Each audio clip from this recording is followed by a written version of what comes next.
జరగబోతోంది. సో ఈ మధ్యలో మన మధ్యలో జాన్ లెస్లీ గారు ఉన్నారు. వారు వచ్చి ఒక పాట పాడి దేవుని స్తుతిస్తారు. అయిపోయాక ఆరాధన చేసుకుందాం. జాన్ లెస్లీ గారిని స్టేజ్ మీద ఆహ్వానిస్తున్నాం.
వేదికగా అలంకరించాల్సిందిగా కోరుకుంటున్నాను. అందరు చప్పట్లు కొట్టి ఆహ్వానిద్దాం. బ్రదర్ జి నవీన్ బాబు గారు ఇప్పుడు సెమినార్కి స్పీకర్గా చేస్తున్నారు. ప్రైజ్ వర్ధన్ బ్రదర్ కడప నుండి వచ్చారు. 2015లో మాస్టర్ ఆఫ్ బైబిల్ థియాలజీని కంప్లీట్ చేశారు. అదేవిధంగా 2018లో డాక్టరేట్ ఇన్ ఫిలాసఫీ కంప్లీట్ చేశారు.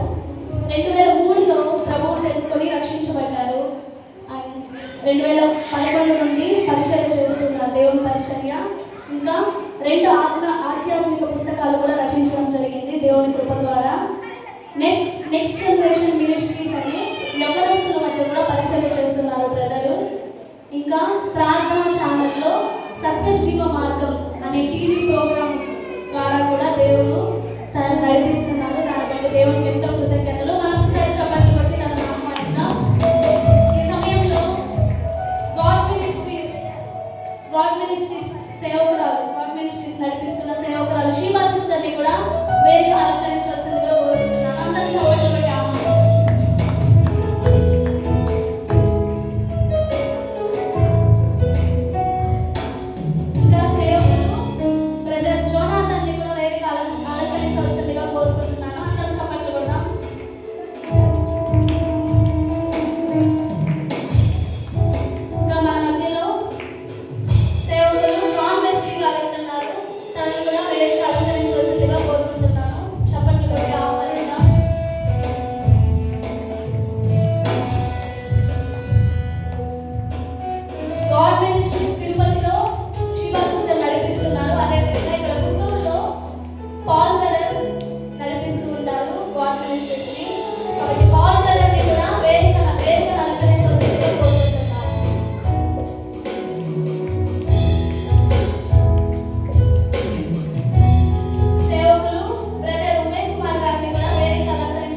చప్పట్లు కొట్టి ఆహ్వానిద్దాం.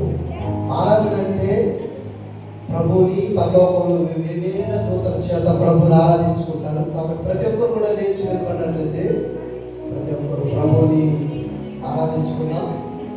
ఆయన నమ్మదగిన దేవుడు. నువ్వు ఇక్కడ సజీవం ఉన్నామంటే ఆయన కృప వల్ల మాత్రమే. ఇప్పుడు వచ్చున్నామంటే ఆయనను ప్రేమిస్తూ ఉంటున్నాడు ప్రభు. ప్రతి ఒక్కరు కళ్ళు మూసుకొని ప్రభువుతో ఆయన స్తుతిస్తూ ఆయన కనపరిచే వారుగా ఉండాలి. ఆయన చేసిన మేలు, ఆయన చేసిన కృప, ఆయన నిన్ను విలువని కృపతో ప్రేమిస్తూ ఆయన తన స్వరక్తం ఇచ్చి ఆయన కొన్న దేవుడు. ఆయన ప్రియ కుమారుని కొరకు బలించాడు. అలాంటి దేవుణ్ణి మనం ఆరాధిస్తుంటున్నాం. గొప్ప దేవుడు, నమ్మదగిన దేవుడు. ఈ దినాన ఆయన మనసారా ప్రతి ఒక్కరు కూడా కలుగుసుకొని ఆయన ప్రభుని స్తుతిస్తూ వేడుకుంటూ ఆయన ఆరాధిస్తాం. దేవానికి స్తోత్రం. మనకు ఎలాంటి ఆలోచన పెట్టుకోగా సంఘంగా కలిసి ఇక్కడ ఆరాధిస్తుండగా పరలోకంలో వేవేల దూతల చేత ఆయన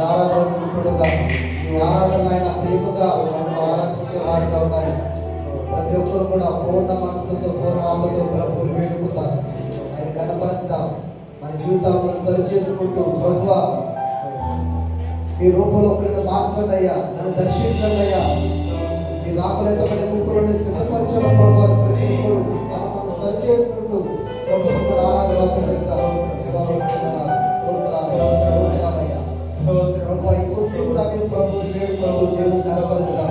ఆయన ప్రసన్నత, ఆయన మహిమ, ఆయన వేల దూతల చేత పరిశుద్ధుడు పరిశుద్ధుడు కొనియాడబడుతున్న దేవాది దేవుడు ఆయన. ఆయన ఎంత స్తుతించినా సరిపోతుంది. అన్ని వేలు మన జీవితాలు చేశారు సంగమా. ఎంతగా ప్రేమించాడు ఆయన. ఎన్నోసార్లు మన జీవితాలు ఇక మన జీవితం వద్దని అలాంటి పరిస్థితుల్లో కూడా నీకు విడువలేదే, నీకు ఎడబాయలేదు. నీ కొరకైన తన ప్రియకుమారుని రక్షించడానికి తన ప్రాణాలు ఇచ్చిన దేవాది దేవుడు. ఆయన లాంటి దేవుడు, ఆయన లాగా ప్రేమించేవారు, ఆయన లాగా క్షమించేవారు, ఆయన ఓర్చుకున్నాడు, ఆయన క్షమించాడు, ఆయన ఎంతగానో ఆయన విడవకుండా కృప చూపిస్తున్నాడు. ఇతరులు అందరూ కనిపించారే, నాకెవరు లేరే, నేను దిక్కులేని దాన్ని దిక్కులేని వారు అనుకుంటున్నావేమో, నేను విడువని దేవుడు ఆయన, నేను ఎడబాయిన దేవుడు ఆయన, నీ కొరకు ఆయన కన్నీరు కారుస్తున్న దేవుడు ప్రభు మాత్రమే. నీ చింత ఎవరు నా మీదనే అని చెప్పిన ఎవరైనా ఉన్నారా? ప్రభు మాత్రమే అనుకుంటున్నాడు. ఆనందించు అంటున్నాడు ఆయన, ఆనందించు అంటున్నాడు ఆయన. ప్రభు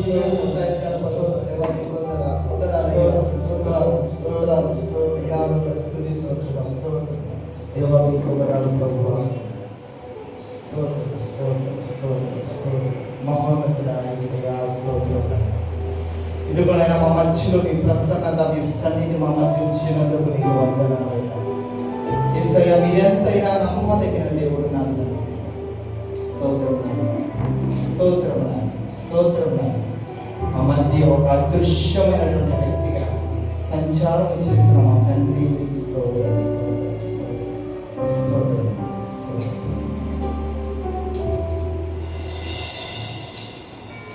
ప్రేమించేదం అధికముగా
కోసం ప్రభా గొప్ప వెలుగుతో చేసేయా మా మధ్యలో మీరు నిలుస్తున్నందుకు వందనాలు ప్రభా. మేఘరూఢివై మా మధ్యలో సంచరిస్తున్నందుకు వందనాలు ప్రభా. Thank you wonderful my Lord. Thank you holy spirit. Thank you holy spirit. Thank you holy spirit. Thank you holy spirit. వందనాలు యేసయ్యా. వందనాలు Yesayya. Thank you holy spirit. yes holy spirit God. పరిశుద్ధ ఆత్మదేవ ఇదిగోనండి ఈ ఆరాధనలో మాకు తోడుగా ఉండిన ప్రభా ఇంతవరకు నడిపించారు స్తోత్ర. ఇదిగోనైనా ఉన్నటువంటి సమయాన్ని మాకందరికీ ఆశీర్వాదకరంగా ఉంచి ఈ దాసుని విసులు చాటు మరుగుపరిచిన వచ్చినటువంటి అందరితో మీరు మాట్లాడమని నా ప్రభా. మీరు మాట్లాడే దేవుడుగా ఉంటున్నారు నాయన. మమ్మల్ని అందరినీ బలపరచమని స్థిరపరచమని ఉన్న సమయాన్ని మాకందరికీ ఆశీర్వాదకరంగా నడిపించారు. యేసుక్రీస్తు నామంలో ఈ ఆరాధన సమర్పిస్తున్నాను.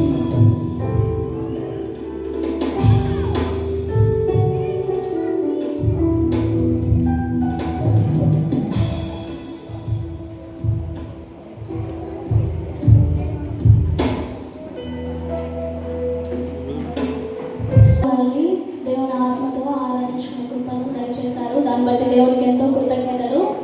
ఈ సమయంలో మరి కొద్దిసేపట్లో సెమినార్ ప్రారంభమవుతుంది కాబట్టి వాక్యం కొరకు మన మధ్యలో సేవకురాలు శివ సిస్టర్ ప్రార్థిస్తారు.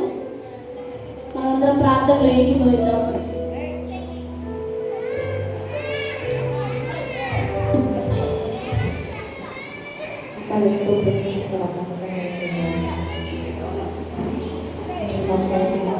కుమారుని పంపించి తన ప్రాణము నా కొరకు పోగొట్టు ఎంతో ప్రేమతో ఇచ్చాడు. తన బ్రతుకంతా తన జీవితం అంతా మా ముందు ఇచ్చిన అలా మమ్మల్ని బ్రతకమన్నారు. కొత్త నిబంధనలు మా కొరకు ఇచ్చారు. అమూల్యమైనటువంటి వాక్యాన్ని ప్రభావించుకుంటున్నా మీ బిడ్డను ప్రభావించండి. మీ ఆత్మతో నింపి మీ హస్తం వచ్చిన ఆయన ఉన్నటువంటి అందరితో మాట్లాడాలి. వెలుగైతే చేయండి ప్రభావ. అంగీకరించి మనసు ప్రభావ ఏదైతే మీకు ఇష్టం లేదనుకున్న వాటిని విడిచిపెట్టి మీ ఇతరాక్షం చేయలేదు చేయండి.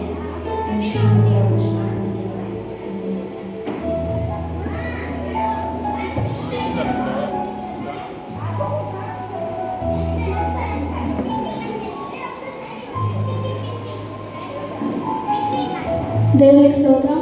మన మధ్యలో పిల్లలందరినీ వారి వారి తల్లిదండ్రులు చక్కగా అల్లరి లేకుండా ఎటువంటి సౌండ్ లేకుండా చూసుకోవాలని దేవుని పేరుతో మనవి చేసుకుంటున్నాను. ఈ సమయాన్ని వాక్యం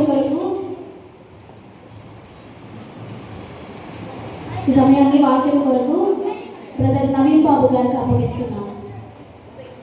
అందరూ చక్కగా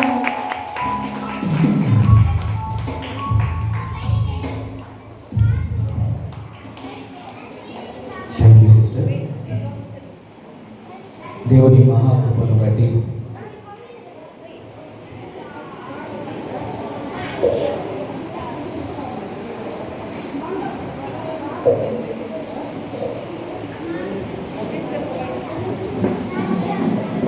పుత్తూరు ప్రాంతంలో ఏర్పాటు చేయబడిన గాడ్ మినిస్ట్రీస్ ఆధ్వర్యంలో జరుగుతున్నటువంటి 3 రోజుల ప్రత్యేక కూడికలకు చేరి వచ్చినటువంటి దేవుని పిల్లలైన మీ అందరికీ, అలాగే వేదిక మీద ఉన్నటువంటి దైవదాసులు సేవకురాలకి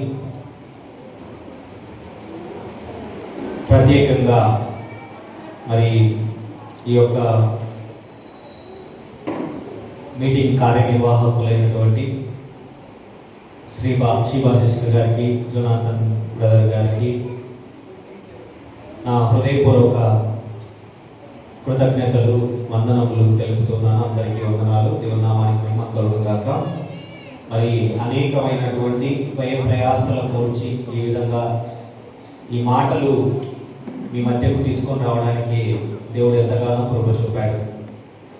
అందును బట్టి నేను దేవుడికి, మన ప్రభువు రక్షకుడైన యేసుక్రీస్తు ప్రభువు వారి పేరిట కృతజ్ఞతాస్తుతులు చెల్లిస్తూ మరి ఈరోజు ఏర్పాటు చేయబడినటువంటి దేవుని మాటలను నిశ్శబ్దంగా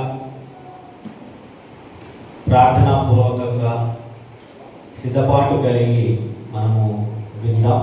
ప్రార్థన చేసుకుని వాక్య భాగంలోనికి మనం వెళ్దాం. అందరూ నిశ్శబ్దంగా కళ్ళు మూసుకుని ప్రార్థనలో నాతో పాటు ఏకీభవించాలని ప్రభు పేరట మనం చేస్తూ ఉన్నాను. ప్రార్థన. ప్రేమగల తండ్రి, కృపగల నాయన, సర్వశక్తిమంతుడా, యేసుక్రీస్తు ప్రభు వారి పేరట మీకు కృతజ్ఞతాస్తుతులు చెల్లిస్తున్నాం తండ్రి. మీ మాటలు ఎంతో విలువ కలిగినవి నైనా. విలువ కలిగిన మీ మాటలను ఆలకించడం ఈ పుత్తూరు ప్రాంతంలో చుట్టుపక్కల నుండి ఆయన తండ్రి వేగిరపడి అననుకూల పరిస్థితులలో కూడా మీ సన్నిధికి చేరి వచ్చినటువంటి మీ బిడ్డలను జ్ఞాపకం చేసుకున్నాడు తండ్రి. మీ దాసుడిని, నిలవబడిన మీ దాసుడి వంటి వాడను, నిలబడిన మీ దాసుడిని ఆయన తండ్రి ప్రభు కేవలం మీ పని ముందు మాత్రమే తండ్రి మీ సాధనముగా ఉపయోగించుకోనండి. ఏ మాటలైతే మాకు అవసరమో ఆ మాటలతో తృప్తిపరచమని ప్రార్థిస్తున్నాం నాయన. ఏర్పాటు చేసినటువంటి నిర్వాహకులకు తండ్రి ఏదైతే ఉద్దేశము వారి ఈ యొక్క మీటింగ్స్ వెనకాల ఏదైతే ఉద్దేశం ఉందో ఆ ఉద్దేశం నెరవేర్పు కొరకు ప్రార్థిస్తున్నాం నాయన. తండ్రి వచ్చినటువంటి ప్రతి ఒక్కరి మనస్సులలో మీ వాక్యం స్థిరపరచబడాలి, నూరంతల ఫలాన్ని పొందాలని నాయన తండ్రి మీ సన్నిధిలో ప్రార్థిస్తున్నాం తండ్రి. అయ్యా, మా జీవితాలకు చాలిన దేవుడు నాయన, మీ మాటలతో మమ్మల్ని తృప్తిపరచుమని ప్రార్థిస్తున్నాం నాయన తండ్రి. ఆశతో ఎదురు చూస్తున్నాం నాయన మీ మాటల కొరకు. మీ మాటలు నాయన తండ్రి మా హృదయాన్ని కాపులాగున కృప చూపమని ప్రార్థిస్తూ నిలబడిన నాకు, చెప్పనైన నాకు నాయన తండ్రి ప్రభా మీ ఆత్మ జ్ఞానాన్ని అనుగ్రహించి తండ్రి మీ తోడును, మీ సహాయాన్ని కోరుతున్నాను తండ్రి ప్రభా. నన్ను నేను నేల మట్టుకు తగ్గించుకుంటూ మీ నామాన్ని ఆకాశం మట్టుకు చూస్తూ కేవలం నన్ను మీ నోటి కూరగాను పనిముట్టుగాను వాడుకోమని మరొకసారి ప్రాధేయపడుతూ మా ప్రభువు రక్షకుడైన యేసుక్రీస్తు ప్రభు వారి పేరట ఈ ప్రార్థన అడిగి వేడుకొంచున్నాం తండ్రి. ఆమేన్. ఆమేన్. ఎంతమంది చెప్పలేదు ఆమేన్? ఎంతమంది చెప్పలేదు? చెప్పలేదంటే కొంతమంది చేతులు ఎత్తున్నారు. అలర్ట్గా ఉన్నారా? ఈరోజు ఈ సాయంత్రపు వేళ దేవుని మాటలు వినడానికి నేను సిద్ధంగా ఉన్నాను, అలర్ట్గా ఉన్నాను అన్న వాళ్ళు చేతులు ఎత్తండి. అలర్ట్గా ఉన్నాను అన్నవాళ్ళు. ఇంకా కొంతమంది ఇంటి దగ్గరే ఉన్నారు. ఇక్కడికి వచ్చినా కూడా ఇంకా కొంతమంది ఇంటి దగ్గరే కనబడుతున్నారు. నాకు వాళ్ళ ఇంటి దగ్గర ఉన్న విషయాలన్నీ జ్ఞాపకం తెచ్చుకుంటే ఇక్కడే ఉన్నట్టు అనిపిస్తుంది. ఎందుకంటే నా మాట కాన్సన్ట్రేషన్గా వినేవాళ్ళు మాత్రమే స్పందిస్తారు, లేదంటే స్పందించలేరు. పక్కన వాళ్ళని అడుగుతా ఉంటారు, ఏం చెప్పాడు, చెయ్యి ఎత్తాలా దించాలా, ఏం చేయాలి, 2 చేతులు ఎత్తాలా, 1 చేయి ఎత్తాలా అని పక్కన వాళ్ళని అడుగుతూ ఉంటాడు. ఎందుకు? కాన్సన్ట్రేషన్ లేదా. కాబట్టి దేవుని సన్నిధికి ఏ రీతిగానో వచ్చాం. మొత్తానికి అందరికీ భాగ్యం వస్తుందా? అందరికీ భాగ్యం రాదండి. దేవుని వాక్యపు వెలుగులోనికి, ఆయన వాక్యపు వెలుగు మన మీద ప్రసరించటం కోసం దేవుడు సిద్ధంగా ఉన్నాడు. దానిని స్వీకరించడానికి మనము కూడా అంతే సిద్ధంగా ఉండాలి. ఉంటారా? ఉండాలి. మరి ఈరోజు మీకు సహోదరి నా గురించి పరిచయం చెప్పింది. అయినా కూడా మరొకసారి, నా పేరు జి నవీన్ బాబు. నేను కడప ప్రాంతంలో పరిచయం చేస్తూ ఉన్నాను. కడప ప్రాంతం నుండి మీ మధ్యకు రావడం జరిగింది.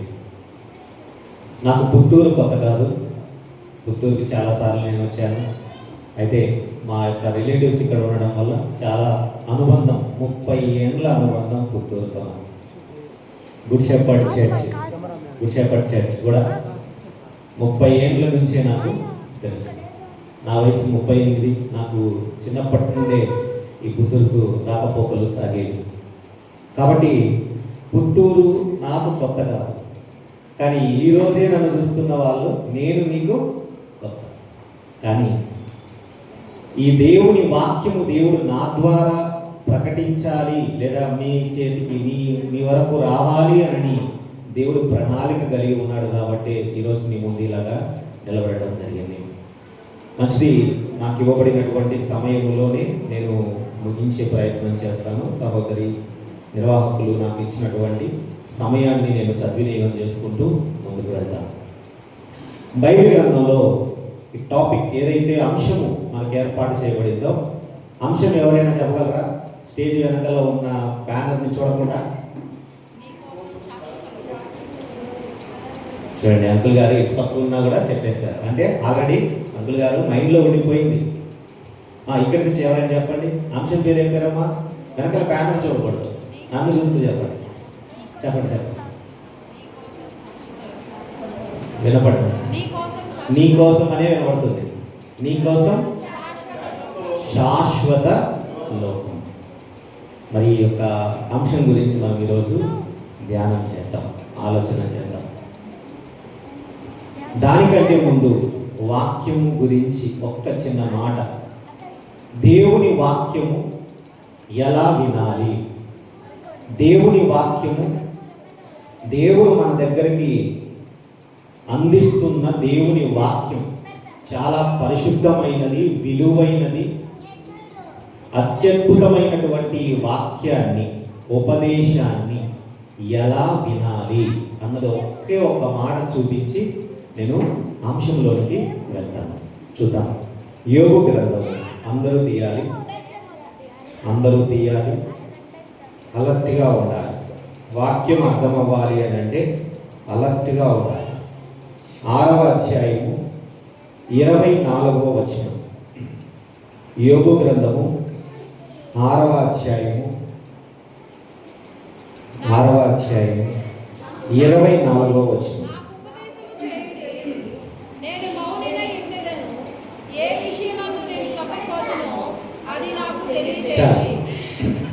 నేను చదువుతాను.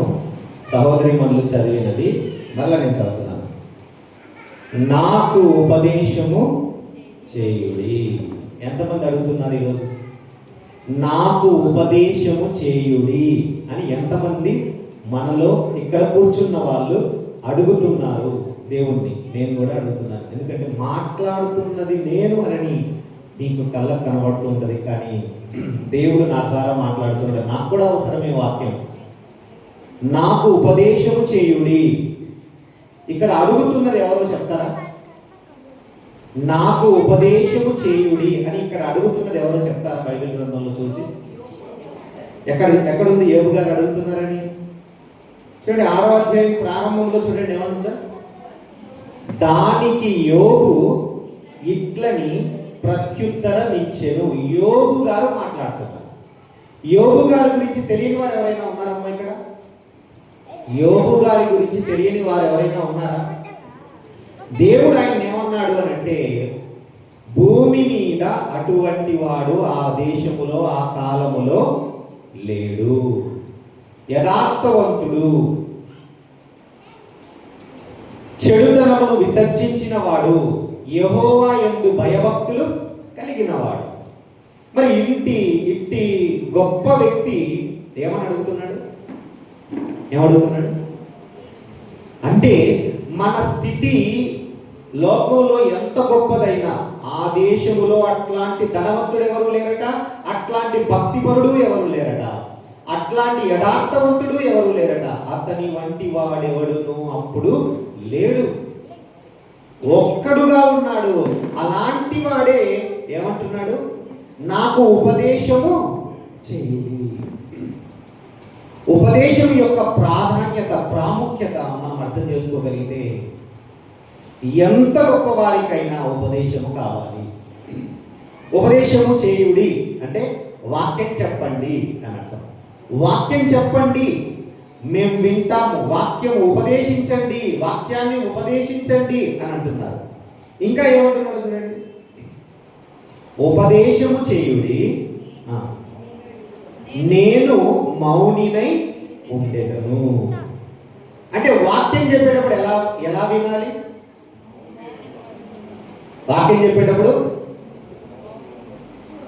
పక్కన మాట్లాడుతూ, అప్పుడప్పుడు మొబైల్ చూసుకుంటూ, అప్పుడప్పుడు వెనకాల నుంచి ఎవరు వచ్చారని తిరిగి చూస్తూ, ఇవన్నీ కాక శబ్దం చేస్తూ లేకపోతే డిస్టర్బ్ చేస్తూ ఇతరులను కూడా విననివ్వకుండా చేస్తూ ఉండేటటువంటి పరిస్థితి కాదట. ఉపదేశము చేయుడి, మేము వాక్యం వింటాం అని వచ్చిన వాళ్ళే కదా ఇక్కడ. ఎవరైనా ఊరికే జస్ట్ కాసేపట్లో కూర్చొని వెళ్ళండి అని వచ్చిన వాళ్ళు ఎవరైనా ఉన్నారా? లేదు. వాక్యము వినడానికి వచ్చిన మనము ఎలా వినాలి అని దేవుడు రాయిస్తున్నాడు. మౌనంగా, ఒక యోబు గారి యథార్థవంతుడైన గొప్పవాడైన దేవుని చేత దేవుని యందు భయభక్తులు కలిగినటువంటి ఆ దేశములో అప్పుడు అలాంటి వాడు ఎవరూ లేరు అని పిలువబడినటువంటి ఆయనే ఏమంటున్నాడు అని అంటే, నేను మౌనంగా ఉంటాను, వాక్యం చెప్పండి. ఎంత మంచి మనసు. వాక్యం దగ్గరకు వచ్చేసరికి నేనేంటో మర్చిపోవాలి, నేనెవరో మర్చిపోవాలి. వాక్యం నా కళ్ళ ముందు ఉంది, దేవుడు నాతో మాట్లాడుతున్నాడు అన్నటువంటి ఆ ధ్యాసతోనే ఆసక్తితోనే వినాలి. ఈయన వాక్యం వింటానంటున్నాడు, మౌనంగా వింటానంటున్నాడు. ఇంకా ఏమంటున్నాడు చూడండి, మౌనంగా ఎందుకు వింటానట? ఏ విషయమందు నేను తప్పిపోతినో అది నాకు తెలియజేయుడి. యోబు గారు ఏమడుగుతున్నారండి? యోబు గారు ఏమైనా తప్పు చేశారు అని రాయబడిందా బైబిల్ గ్రంథంలో? ఏమన్నాడు? దేవుడే ఏమన్నాడు? ఏ విషయమందైనను నోటి మాటతోనైనను ఆయన పాపము చేయలేదు. అలాంటి వ్యక్తే మన దృష్టికి మనం ఏంటో తెలుసు, మనం ఎలాంటి వాళ్ళమో తెలుసు, మనం ఎలాగ ఆలోచిస్తామో తెలుసు, ఎలాంటి మాటలు మాట్లాడతామో తెలుసు. కానీ యోబు గారి గురించి ఎవరు సాక్ష్యం ఇచ్చారు? దేవుడే సాక్ష్యం ఇచ్చారు. అలాంటి వాడు లేడు, ఏ పాపము చేయలేదు, కనీసం నోటి మాటతో కూడా ఇలాంటి మాట మాట్లాడి కూడా పాపం చేయలేదు. అలాంటి ఆయన ఏమంటున్నాడు? నాకు ఉపదేశం చేయండి, నేను మౌనినై ఉండేదను, ఏ విషయమందు తప్పిపోతినో అది నాకు తెలియచేయండి. దేవుని వాక్యం దగ్గరికి వచ్చేసరికి ఎట్టి మనస్సు మనకు రావాలి అని అంటే, నేనంతా పర్ఫెక్ట్, ఈ వాక్యం నాకు ఎప్పుడో తెలుసు, 25 ఏళ్ళు 30 ఏళ్ల క్రితమే ఈ వాక్యం విన్నాను నేను, నాకు చెప్పే వాళ్ళు ఎవరూ లేరు, నా ముందు నిలబడి బోధించేటటువంటి వాళ్ళు నాకు చెప్పడానికి అర్హులు కానే కాదు అన్నటువంటి మనస్సు కాదట. యోబు గారు ఎలాంటి మనస్సు కలిగి ఉన్నాడు అని అంటే, అయ్యా నాకు ఉపదేశం చేయండి, నేను మౌనిగా వింటాను, ఏ విషయం ముందు తప్పిపోయానో నాకు చెప్పండి. అంటే ఈరోజు ఉపదేశములో, వాక్యములో ఏముండాలి? ఏమి ఉండాలి? వాక్యంలో ఏముండాలి? ఉపదేశంలో ఏముండాలి? ఏ విషయమందు మనము తప్పిపోయామో చెప్పేదై ఉండాలి ఉపదేశం. ఎందుకు? మనల్ని మనం సరి చేసుకుంటే కదా దేవుడికి నచ్చేది. దేవుడు మనల్ని మెచ్చాలి అని అంటే, మనలో పాపం ఉంటే, మనలో దేవుడికి అయిష్టకరమైనది ఉంటే, దేవుడి సన్నిధికి వస్తే దేవుడు మనల్ని మెచ్చుతాడా?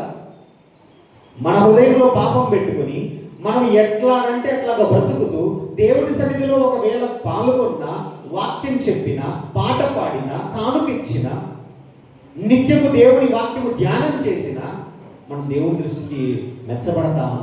గొప్పవాళ్ళం అవుతామా? దేవుడు మనల్ని మెచ్చుతాడా? లేదు. మనలో గూడు కట్టుకున్నటువంటి అవలక్షణాలను ఎప్పుడైతే తొలగించుకుంటామో అప్పుడే దేవుని దృష్టికి మనము గొప్పవాళ్ళం అవుతాం. దేవుడు మనల్ని మెచ్చేది అప్పుడే. మనలో పాపం పెట్టుకుని దేవుడా నన్ను చూడు అనంటే దేవుడు చూడడు. దేవుడు నిన్ను చూసినా కూడా, ఇంత వాక్యం వినబడుతున్నా కూడా నీలో ఉన్న పాపాన్ని తీసేసుకోలేదు అనంటే ఎందుకు దేవుడు నిన్ను చూడాలి? ఎందుకు దేవుడు నన్ను దృష్టించాలి? అందుకే మొట్టమొదట దేవుడు మనల్ని దృష్టించాలి అనంటే మనలో పాపం ఏదో మనకు తెలియపరచబడాలి. మనలో గూడు కట్టుకున్న అవలక్షణాలు దేవుడు మనకు జ్ఞాపకం చేయాలి. అది వాక్యం ద్వారా సాధ్యమవుతుంది ప్రియులారా. ఉపదేశం ద్వారా సాధ్యమవుతుంది. ఎదుటిగా ఉన్నటువంటి వ్యక్తి, ఇదిగో నువ్వు పలానా తప్పు చేస్తున్నావు అని చెప్పి ఎదుటిగా గద్దిస్తే స్వీకరించలేము. నన్ను అంటాడా? నేను తప్పు చేస్తున్నాను అంటాడా? అది దేవుడి సన్నిధికి వచ్చి వాక్యము ద్వారా దేవుడు గద్దిస్తే మనల్ని ఆ వాక్యము లోపలికి వెళ్ళి, హృదయములోనికి వెళ్ళి మనల్ని గుచ్చుకుంటుంది, హృదయములోని గుచ్చుకుంటుంది. ఇదిగో నేను తప్పు చేస్తున్నావు అని చెప్పి జ్ఞాపకం చేస్తుంది వాక్యం. ఈరోజు మనకు కావలసిన వాక్యం ఏంటో తెలుసండి? ఏ విషయమందు మనము తప్పిపోయామో అది తెలుసుకోవాలి. నాకు ఒక చిన్నప్పటి నుంచి పద్యాలు నేర్చుకున్నాం, తెలుగు పద్యాలు. ఎవరు ధన్యుడు, ఎవరు గొప్పవాడు అని అంటే తన తప్పులు ఎరుగువాడు గొప్పవాడు. ధన్యుడు తన తప్పులు ఎరుగువాడు. ఎందుకు? నేను చేసేది తప్పే కాదు అని అంటే ఇంకెప్పుడు అలాగే ఉంటాం. నేను చేసేది తప్పు కాదు అని మనలో మనం అనుకుంటే ఇంకెప్పుడు అలాగే ఉంటాం. అదే మనం చేసేది తప్పు అని మనం తెలుసుకుంటే సరి చేసుకుంటాం, గొప్పగా బ్రతకడానికి అవకాశం ఉంది. దేవుడు మనకిచ్చే ఒక మంచి సదవకాశం ఈరోజు మన తప్పేంటో మనల్ని తెలుసుకోమంటున్నాడు. ఏ విషయమందు దేవుని దృష్టిలో తప్పిపోయామో తెలియజేయడానికే ఈ సభలు ప్రియులారా. ఏ విషయమందు మనం సరి కాబడాలో, సరైన మార్గంలో నడవాలో తెలియపరచబడేదే ఈ సభల యొక్క ప్రాముఖ్య ఉద్దేశం. ఈరోజు నీ కోసం శాశ్వత లోకం, నీ కోసం శాశ్వత లోకం. ఇది నేను మీతో అనాలి, మీరు నాతో అనాలి. నీ కోసం, నా కోసం శాశ్వత లోకం. ఇప్పుడు మన కోసం శాశ్వత. దేవుడు ఏ జ్ఞాపకం చేయాలనుకుంటున్నాడు మనకు ఈ భూమి మీద? మరి మనం విందాం, జాగ్రత్తగా విందాం. ఏ విషయం ముందు తప్పిపోయామో తెలుసుకుందాం. ఉపదేశాన్ని వినడానికి సిద్ధంగా ఉందాం, మౌనంగా విందాం, అటెన్షన్తో విందాం. దేవుడు అంటున్నాడు, ఈ భూమి మీద శాశ్వతమైనది ఏదైనా మన కళ్ళతో మనం చూసేదానిలో ఉందా? ఈ భూమి మీద మనం చూస్తూ ఉన్నాం. ఈ భూమి మీద మనము తల్లి గర్భంలో 9 నెలల నుండి ఈ భూమి మీదకి వచ్చిన తర్వాత, ఈ భూమి మీద కలగదిరిగిన తర్వాత, మన ఈ రంగుల ప్రపంచమంతా మన కళ్ళ ముందు ఉన్న తర్వాత దేవుడు మనతో ప్రశ్నిస్తూ ఉన్నాడు, మనతో అడుగుతున్నాడు, ఈ భూమి మీద శాశ్వతమైనది ఏదైనా కలదా, ఉందా? ఈరోజు మన ఇల్లు అనుకుంటున్నది మనకి శాశ్వతమా? మన హోదా అనుకుంటున్నది మనకి శాశ్వతమా? మన ఆస్తిపాస్తులు అనుకుంటున్నది మనకి శాశ్వతమా? లేదా ఆరోగ్యం అనుకుంటున్నది మనకి శాశ్వతమా? లేదా ఈ శరీరం మనం ఎక్కువ ప్రేమిస్తూ ఉంటాం, ఈ శరీరం ఏమైనా శాశ్వతమా? దేనికి అన్లిమిటెడ్ అన్నటువంటిది ఈ లోకంలో దేనికి లేదు. అన్లిమిటెడ్ అండి, ఇది ఎటర్నల్, శాశ్వతంగా ఉంటుంది ఇది అనేది ఏ దానికి లేదు. ప్రతి దానికి, ఈ భూమి మీద కలగజేయబడిన ప్రతి దానికి ఏముందో తెలుసండి? Expiry date. ఒక వస్తువు తయారు చేసాడు అనుకోండి ఒక కంపెనీ వారు, దానికి ఏం పెడతాడండి? మ్యానుఫ్యాక్చరింగ్ డేట్ వేస్తాడు, తర్వాత ఏం వేస్తాడు? ఎక్స్పైరీ డేట్ వేస్తాడు. అంటే తయారు చేయబడినటువంటి తేదీ, దాన్ని అది ముగిసిపోయేటటువంటి తేదీ, ఎక్స్పైరీ డేట్. ఇంకా దాన్ని అది కొలాప్స్ అయిపోతుంది, ల్యాప్స్ అయిపోతుంది, అది పనికి రాకుండా పోతుంది, అది నిర్వీర్యం అవుతుంది. ఇది ప్రతిదానికి వర్తిస్తుంది. మనం ట్యాబ్లెట్ మీద ఎక్కువసార్లు చూస్తూ ఉంటాం, టానిక్ల మీద చూస్తూ ఉంటాం, బాటిల్స్ మీద చూస్తూ ఉంటాం, కూల్ డ్రింక్ బాటిల్స్ మీద చూస్తూ ఉంటాం. కానీ నీకు నాకు కూడా ఎక్స్పైరీ డేట్ పెట్టాడు దేవుడు, తెలుసా? మీకు నాకు కూడా ఎక్స్పైరీ డేట్ ఉంది. ఈ భూమి మీదకి వచ్చిన మనము ఎప్పటికీ ఇక్కడే ఉండిపోము. మనతో పాటు ఈ కళ్ళ ముందు కనబడుతున్నటువంటి ఈ ప్రపంచం ఏదైతే ఉందో అది కూడా ఎప్పటికీ మనతో పాటు ఉండదు. ఇప్పుడు చెప్పండి, ఎప్పటికీ మనతో పాటు ఉండని దానికి మనం ఏం పేరు పెట్టుకుంటాం? ఎప్పటికీ మనతో పాటు ఉండని దాన్ని గురించి మనం ఏం పేరు పెట్టుకుంటామో తెలుసండి? టెంపరరీ, అంటే తాత్కాలికమైనది. ఈరోజు మనం ఉంటున్నటువంటి ఇల్లు తాత్కాలికమైనదే, ఆత్మగా మనం ఉంటున్నటువంటి ఈ వల్లు తాత్కాలికమైనదే. మనం ఉంటున్న గృహం ఏదైతే ఉందో అది కూడా తాత్కాలికమైందే. దేవుడు ఆత్మకు మందిరముగా, లేదంటే ఆత్మకు ఇంటిగా పెట్టినటువంటి ఈ శరీరము కూడా తాత్కాలికమైంది. అందుకే పేతురు గారు ఏమంటారు అని అంటే, బైబిల్ గ్రంథంలో పేతురు గారు అంటారు, ఈ గుడారమును విడువవలసిన కాలము దగ్గరలో ఉంది. చూద్దాం బైబిల్ గ్రంథంలో మాట. పేతురు గారు రాసినటువంటి పేతురు గారు, అపోస్తలుడైన పేతురు గారు రాసినటువంటి 2వ పత్రిక, పేతురు గారు రాసినటువంటి 2వ పత్రిక, అపోస్తలుడైన పేతురు గారు రాసినటువంటి 2వ పత్రిక 1వ అధ్యాయము 13వ వచనము. మరియు మన ప్రభువైన యేసుక్రీస్తు నాకు సూచించిన ప్రకారం నా గుడారమును అంటున్నాడు. చూడండి, గుడారం అంటే మనం ఉండే ఇల్లు అని అనుకుంటాం, కానీ గుడారం అంటే ఇక్కడ బాగా చూద్దాం.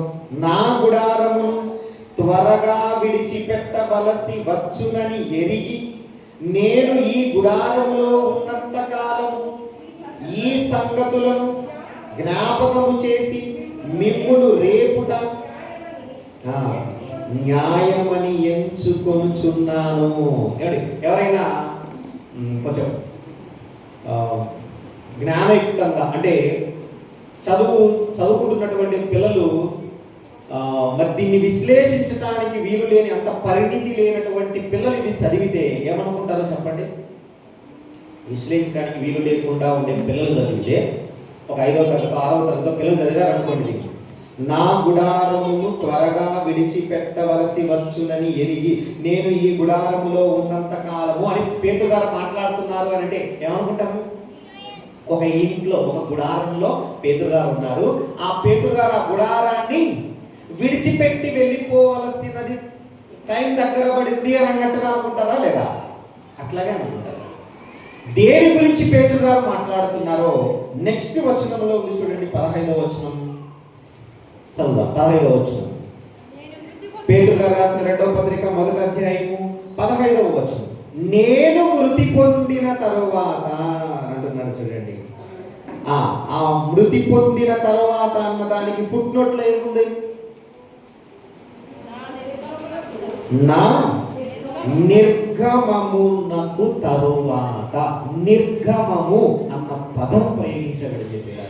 అంటే నిర్గమము అంటే మీరు ఎప్పుడైనా మీరు గమనిస్తే, ఒక పెద్ద హాల్ ఆడిటోరియంలో మీరు గమనిస్తే, ఆడిటోరియానికి ఎంట్రన్స్ ఉంటుంది, ఎగ్జిట్ ఉంటుంది. ఎంట్రన్స్ గుండా లోపలికి రావాలి, ఎగ్జిట్ గుండా బయటికి వెళ్ళాలి. ఎంట్రన్స్ దగ్గర ఏముంటుంది అంటే ప్రవేశము అని ఉంటుంది, ఎగ్జిట్ దగ్గర ఏముంటుంది అని అంటే నిర్గమము అని ఉంటుంది. అంటే విడిచిపెట్టి వెళ్ళిపోతున్నాము అని. దేవుడు పేతురు గారి ద్వారా ఒక మంచి మాటను రాయిస్తున్నాడు. ఆ మాట ఏంటో తెలుసండి? ఈ గుడారమును విడిచిపెట్టడం అంటే మృతి పొందడం, చనిపోవడం. చనిపోవడం అంటే, మరణించడం అంటే, మృతి పొందడం అంటే నిర్గమము అంటే గుడారాన్ని విడిచిపెట్టడం. అంటే ఈ భూమి మీద కూడా మనము శాశ్వత కాలము ఇక్కడే ఉండము. ఈ భూమి మీద కూడా మనకు తాత్కాలికమైనటువంటి జీవితాన్ని దేవుడిచ్చాడు అని జ్ఞాపకం చేసేటటువంటి మాట ప్రియులారా. ఇక్కడ గుడారమును విడిచిపెట్టడం అంటే శరీరాన్ని విడిచి ఆత్మ వెళ్ళిపోవడం. నేను మరణించిన తర్వాత నా నిర్గమమును తర్వాత అంటున్నాడు. అంటే ఇదిగో ఈ శరీరముని విడిచిపెట్టేటటువంటి రోజు ఒక రోజు ఉంది అని పేతురు గారు అంటున్నారు. భక్తులందరి జీవితాన్ని మీరు చూస్తే ప్రియులారా, వారందరి ఆశ, వారందరి లక్ష్యం ఏమన్నదో తెలుసండి? ఈ భూమి మీద ఎప్పటికీ ఇక్కడే ఉండిపోవాలని వారు ఎప్పుడూ బ్రతకలేదు. ఈ భూమి మీదనే ఉండిపోదాం, ఇక్కడే ఉండిపోదాం, ఇక్కడే ఇల్లు కట్టుకుందాం, ఇక్కడే కోటలు కట్టుకుందాం, ఇక్కడే గొప్ప గొప్ప నిర్మాణాలతో ఉండిపోయి శాశ్వత కాలం ఇక్కడే ఉండిపోదాం అన్నట్టుగా ఎవరూ బ్రతకలేదు ప్రియులారా. భక్తుల జీవితాల గురించి చెప్తున్నాను. ఒక అబ్రహాం గారి గురించి జ్ఞాపకం చేసుకోండి మీరు. అబ్రహాం గారు ఎలా బ్రతికారు అని అంటే, విస్తారమైన ఆస్తి ఉంది, దేవుడు విస్తారమైన ఆస్తిని ఇచ్చాడు. ఏం చేశాడు? గుడారాలు వేసుకున్నాడు. గుడారములలో నివసించుచు ఏం చేశాడో చూడండి. హెబ్రీలకు రాసినటువంటి పత్రిక 11వ అధ్యాయం, హెబ్రీలకు రాసినటువంటి పత్రిక అపోస్తలుడైన పౌలు గారు హెబ్రీయులకు రాసిన పత్రిక 11వ అధ్యాయము 8వ వచనము. అబ్రహాము పిలువబడినప్పుడు విశ్వాసమును బట్టి ఆ పిలుపునకు లోబడి తాను స్వాస్థ్యముగా పొందనై ఉన్న ప్రదేశమునకు బయలు వెళ్ళెను. మరియు ఎక్కడికి వెళ్ళవలెనో అది ఎరుగక బయలు వెళ్ళెను. విశ్వాసమును బట్టి అతడును ఆ వాగ్దానములకు సమాన వారసులైన ఇస్సాకు యాకోబు అనువారును ఏమనుంది? గుడారములలో నివసించుచు అన్యుల దేశములో ఉన్నట్టుగా వాగ్దత్త దేశములో పరవాసులైరి. ఎక్కడున్నాడట? గుడారములలో నివసించుచు అన్యుల దేశములో ఉన్నట్టుగా అంటున్నాడు. అంటే దేవుడు వాగ్దానముగా ఇచ్చిన కనాను దేశానికి వెళ్ళినా కూడా వాళ్ళు అక్కడ ఎలా బ్రతికారంటున్నాడు? మా లోకం ఇది కాదు, మా దేశం ఇది కాదు, మేము ఇక్కడి వారం కాదు, మేము ఇక్కడే శాశ్వతంగా ఉండిపోవడానికి దేవుడు మమ్మల్ని పంపించలేదు అన్నట్టుగానే బ్రతికారటండి. వాస్తవానికి దేవుడు వాళ్ళకి ఇచ్చిన వాగ్దానం, ఇదిగో పాలు తేనెలు ప్రవహించే దేశానికి మిమ్మల్ని పంపిస్తాను, మిమ్మల్ని తీసుకెళ్తాను, మీకు దాన్ని స్వాధీనపరుచుకునేటట్టుగా చేస్తాను అని అన్నాడు. కానీ అక్కడికి వెళ్ళిన తర్వాత కూడా అబ్రహాము, ఇస్సాకు, యాకోబులు, మన దేవుడు అబ్రహాము దేవుడు, ఇస్సాకు దేవుడు, యాకోబు దేవుడు అని పిలువబడిన మన దేవుడు వాళ్ళ జీవితాలలో నుంచి మనకు పాఠాన్ని నేర్పిస్తున్నాడు. ఆ మహాభక్తులు ఎలా బ్రతికారు అనంటే, వాగ్దత్త దేశములో ఉన్నా కూడా దేవుడే స్వతంత్రింపచేసి, దేవుడే గిఫ్ట్గా ఇచ్చి, ఇదిగో ఇక్కడే మీరు ఉండిపోయేది అన్నట్టుగా ఇచ్చినా కూడా ఎలా బ్రతికారట? ఆ దేశంలో అన్యుల దేశములో ఉన్నట్టు ఉన్నారటండి. అంటే మా లోకం, మా దేశం ఇది కాదు అన్నట్టుగా బ్రతికారట. మరి ఎలా? ఏది మా దేశం, ఏది మా లోకం, ఎక్కడిది మా దేశం, ఎక్కడిది మా లోకం, ఎక్కడుంది మా కొరకు సిద్ధపరచబడిన లోకం? తెలుసా వాళ్ళకు? అవును తెలుసు. చూడండి క్రిందికి వచ్చేసరికి 10వ వచనం. ఏలయనగా దేవుడు దేనికి శిల్పియు నిర్మాణకుడునై ఉన్నాడో పునాదులు గల ఆ పట్టణము కొరకు అబ్రహాము ఎదురు చూచుచుండెను. దేనికోసం ఎదురు చూస్తున్నాడంటే, దేనికోసమట? ఈ భూమి మీద స్థలాన్ని ఇస్తే, ఈ భూమి మీద ఆస్తినిస్తే, ఈ భూమి మీద వాగ్దత్త దేశాన్ని, పాలు తేనెలు ప్రవహించు దేశాన్ని ఇస్తే, అమ్మయ్య కలకాలం ఇక్కడ ఉండిపోవచ్చు, కోటలు కట్టుకోవచ్చు, రాజ్యాన్ని ఏర్పరచుకోవచ్చు, రాజుగా ఉండొచ్చు అని అబ్రహాం గారు అనుకోలేదట. ఏమని ఆలోచించాడటంటే, ఇదిగో ఈ లోకం మాది కాదు, అన్యుల దేశములో ఉన్నట్టుగా ఉన్నాడట. ఇక్కడ ఉన్న వాళ్ళు స్థానికులుగా ఉన్నటువంటి వాళ్ళు మన భాష తెలియనటువంటి వేరే దేశానికి వెళ్ళిపోయామనుకోండి, అక్కడ ఇంత ఫ్రీగా మాట్లాడతా, ఇంత ఫ్రీగా తిరుగుతూ ఉంటామండి? ఉండలేము, అసలు ఉండలేము. ఎలా ఉంటాము? బిక్కుమని ఉంటామండి. ఎవరు తెలుగు మాట్లాడే వాళ్ళు దొరుకుతారా, కనపడతారా, వాళ్ళతో మాట్లాడదామా, వాళ్ళతో స్నేహం చేద్దామా అన్నట్టు ఉంటాం. అక్కడ ఉన్న పరిస్థితులు, అక్కడ ఉన్నవన్నీ మనకు ఎలా అనిపిస్తాయంటే కొత్తగా ఉంటాయి, ఇబ్బందికరంగా ఉంటాయి. అబ్రహాం గారికి దేవుడే వాగ్దత్త దేశాన్ని ఇచ్చినా కూడా ఈ లోకంలో, ఆ దేశములో, అన్యుల దేశములో ఉన్నట్టుగా పరవాసిగా ఉన్నాడట. అంటే ఈ లోకము నాది కాదు, ఈ దేశము నాది కాదు. మరి దేని కొరకు ఎదురు చూశాడు అని రాయబడి ఉంది? దేవుడు దేనికి శిల్పియు నిర్మాణకుడునై ఉన్నాడో ఆ పునాదులు గల ఆ పట్టణము కొరకు అబ్రహాము ఎదురు చూచుచుండెను. అబ్రహాము గారి ఎదురు చూపులు దేనికోసమట? పునాదులు గల పట్టణం. బాగా అర్థం చేసుకోవాలి. ఈ లోకం నాది, ఇక్కడే ఉండిపోతాను, శాశ్వతం ఇది, ఇక్కడే ఉండిపోవడానికి తరతరాలు చెరగని ఆస్తిని ఇక్కడే కూడబెట్టాలి అని అనుకునేటటువంటి ఆలోచన కలిగి ఉంటే ఈ మాటలు విన్న తర్వాత మన అభిప్రాయాన్ని మార్చుకోవాలి. దేనికోసం మనం పోరాడుతున్నాం, దేనికోసం ప్రయత్నం చేస్తున్నాం, దేనికోసం మనం చెమటోడుస్తున్నాం అన్నది అర్థం అవ్వాలి ప్రియులారా. అబ్రహాం గారికి అర్థమైపోయింది, నేను అన్యుల దేశంలో ఉన్నాను, పరవాసిగా ఉన్నాను. దేవుడు దేనికైతే నిర్మాణకుడుగా ఉన్నాడు, దేవుడు దేన్నైతే కట్టాడో, దేవుడు దేన్నైతే నిర్మిస్తున్నాడో, శిల్పిగా ఉన్నాడో, దేవుడు దేనికి శిల్పిగా ఉన్నాడో ఆ పునాదులు గల పట్టణం కోసం నేను బ్రతకాలి అని అనుకున్నాడు, నేను ఎదురు చూడాలి అని అనుకున్నాడు. క్రిందికి వచ్చేస్తే ఇంకా చూడండి 13వ వచనము, వీరందరూ అంటే భక్తులందరూ విశ్వాస వీరులు. 11వ అధ్యాయం హెబ్రీ పత్రిక 11వ అధ్యాయానికి ఉన్న మరొక పేరు తెలుసు కదా మీకు, విశ్వాస వీరుల జాబితా. హెబ్రీ పత్రిక 11వ అధ్యాయానికి ఉన్న పేరేంటో తెలుసండి, విశ్వాస వీరుల జాబితా, పట్టిక. నీతిమంతుల పట్టిక ఉంది, విశ్వాస వీరుల జాబితా ఉంది. ఈ విశ్వాస వీరులంతా, మీరు నేను ఎంత విశ్వాస వీరులంతా, వీరందరూ ఆ వాగ్దానముల ఫలము అనుభవింపకపోయినను దూరము నుండి చూచి వందనము చేసి తాము భూమి మీద, ఎలాంటి వాళ్ళని అనుకుంటున్నారట, తాము భూమి మీద పరదేశులమును యాత్రికులమునై ఉన్నామని ఒప్పుకొని విశ్వాసము గలవారై మృతి నొందిరి.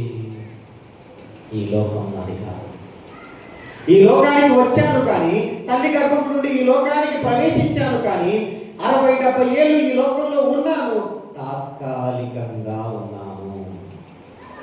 ఎప్పుడైనా పెళ్ళికి వెళ్ళామనుకోండి, ఇదిగోండి ఇది మీ విడిది గది అండి అంటారు. ఏమంటారు? ఇది మీ విడిది గది, ఇది రెస్ట్ హౌస్, మీకు రెస్ట్ హౌస్ అంటారు. అప్పుడు మనము అమ్మాయి రెస్ట్ హౌస్ నాకు ఇచ్చేసినారు అని చెప్పి పెళ్ళి అయిపోయిన తర్వాత కూడా అక్కడే ఉండి అన్ని తెచ్చేసుకుని ఒక మంచి మంచం తెచ్చేసుకుందాము, అన్ని తెచ్చేసుకుని ఇక్కడే పెట్టేసుకుందాము అని అనుకుంటామా? చెప్పండి. రైల్వే స్టేషన్కి వెళ్తారు, రైల్వే స్టేషన్లో ఏమవుతుంది, ట్రైన్ రావడానికంటే ముందు మనకు వెయిటింగ్ హాల్ ఒకటి ప్రొవైడ్ చేస్తారు. ఆ వెయిటింగ్ హాల్లో ఉండొచ్చు. ట్రైన్ ఒక అరగంట లేటుగా ఉంది, గంట లేటుగా ఉంది అంటే వెయిటింగ్ హాల్లో ఉండండి అంటారు. వెయిటింగ్ హాల్ మనం ఉండమని ఇచ్చారు కదా అని చెప్పి ఇక్కడే ఉండిపోతాం, నాకే ఇచ్చేశారు అని అక్కడే కూర్చుంటామా? ఉంటామా అక్కడే?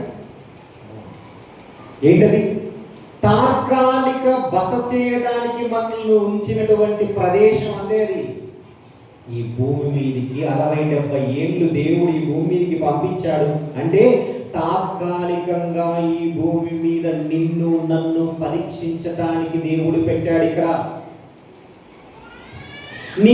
నీ బ్రతుకు ఎలా ఉండబోతోంది, నీ బుద్ధి ఎలా ఉండబోతోంది, నీ మనసు ఎలా ఉండబోతోంది, నీ విశ్వాసపు పరిమాణం ఎలా ఉండబోతోందో దేవుడు పరీక్షించడానికి ఈ భూమి మీదకి పంపాడు అని అన్నది ఈ మనిషికి ఎప్పటికీ అర్థమవుతుంది ప్రియులారా. ఈ భూమి మీదకి వచ్చిన వెంటనే ఒక శాస్త్రవేత్త ఏం చేస్తున్నాడో తెలుసండి, 1200 సంవత్సరాలు బ్రతుకుదాము, 1000 సంవత్సరాలు బ్రతుకుదాము, ఎట్లా బ్రతకడానికి ఎలాంటి దానిని మనము పుట్టించాలి, ఎలాంటి ఉత్పత్తులను మనము క్రియేట్ చేయాలి, ఎలాంటి ఇంజెక్షన్స్ మనం కనుక్కోవాలి, రసాయనాలు కనుక్కోవాలని చెప్పి ప్రయోగాలు చేస్తున్నాడు. అంటే ఒక వ్యక్తికి, ఒక మనిషికి ఈ భూమి మీద ఎలాంటి బుద్ధి ఉందో తెలుసండి.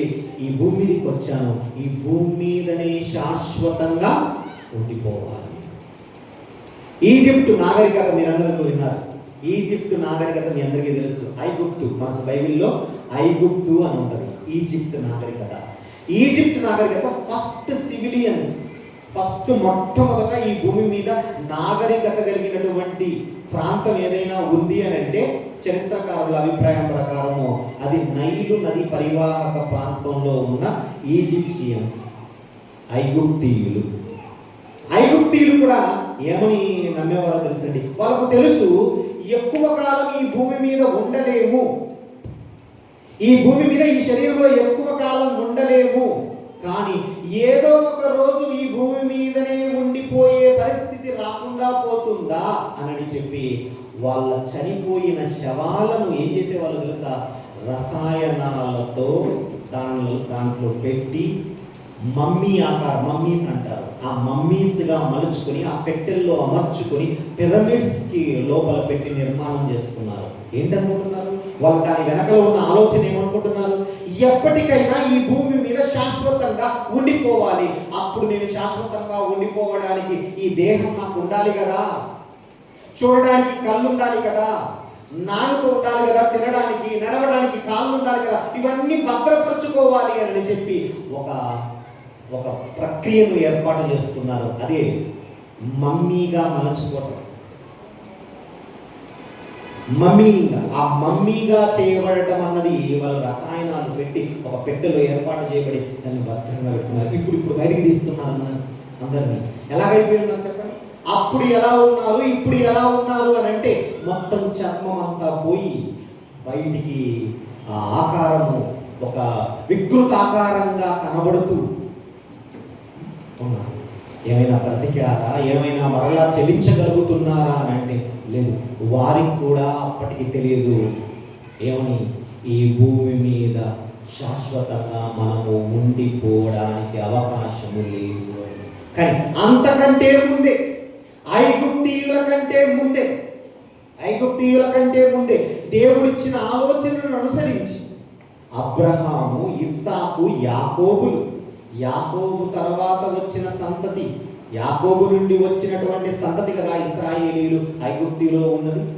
అంతకంటే ముందే అబ్రహాము, ఇస్సాకు, యాకోబులు ఏమని ఆలోచన కలిగి ఉన్నారు అని అంటే ఈ లోకం మాది కాదు, ఇది శాశ్వత లోకము కాదు, ఇది తాత్కాలికమైనది. అందుకే వాళ్ళు ఏమన్నారు అని అంటే పదం చూడండి, ఏమంటున్నాడు? పరదేశులమును యాత్రికులమునై ఉన్నారు. ఎవరమాట మనము? యాత్రికులము, పరదేశులము, యాత్రికులము.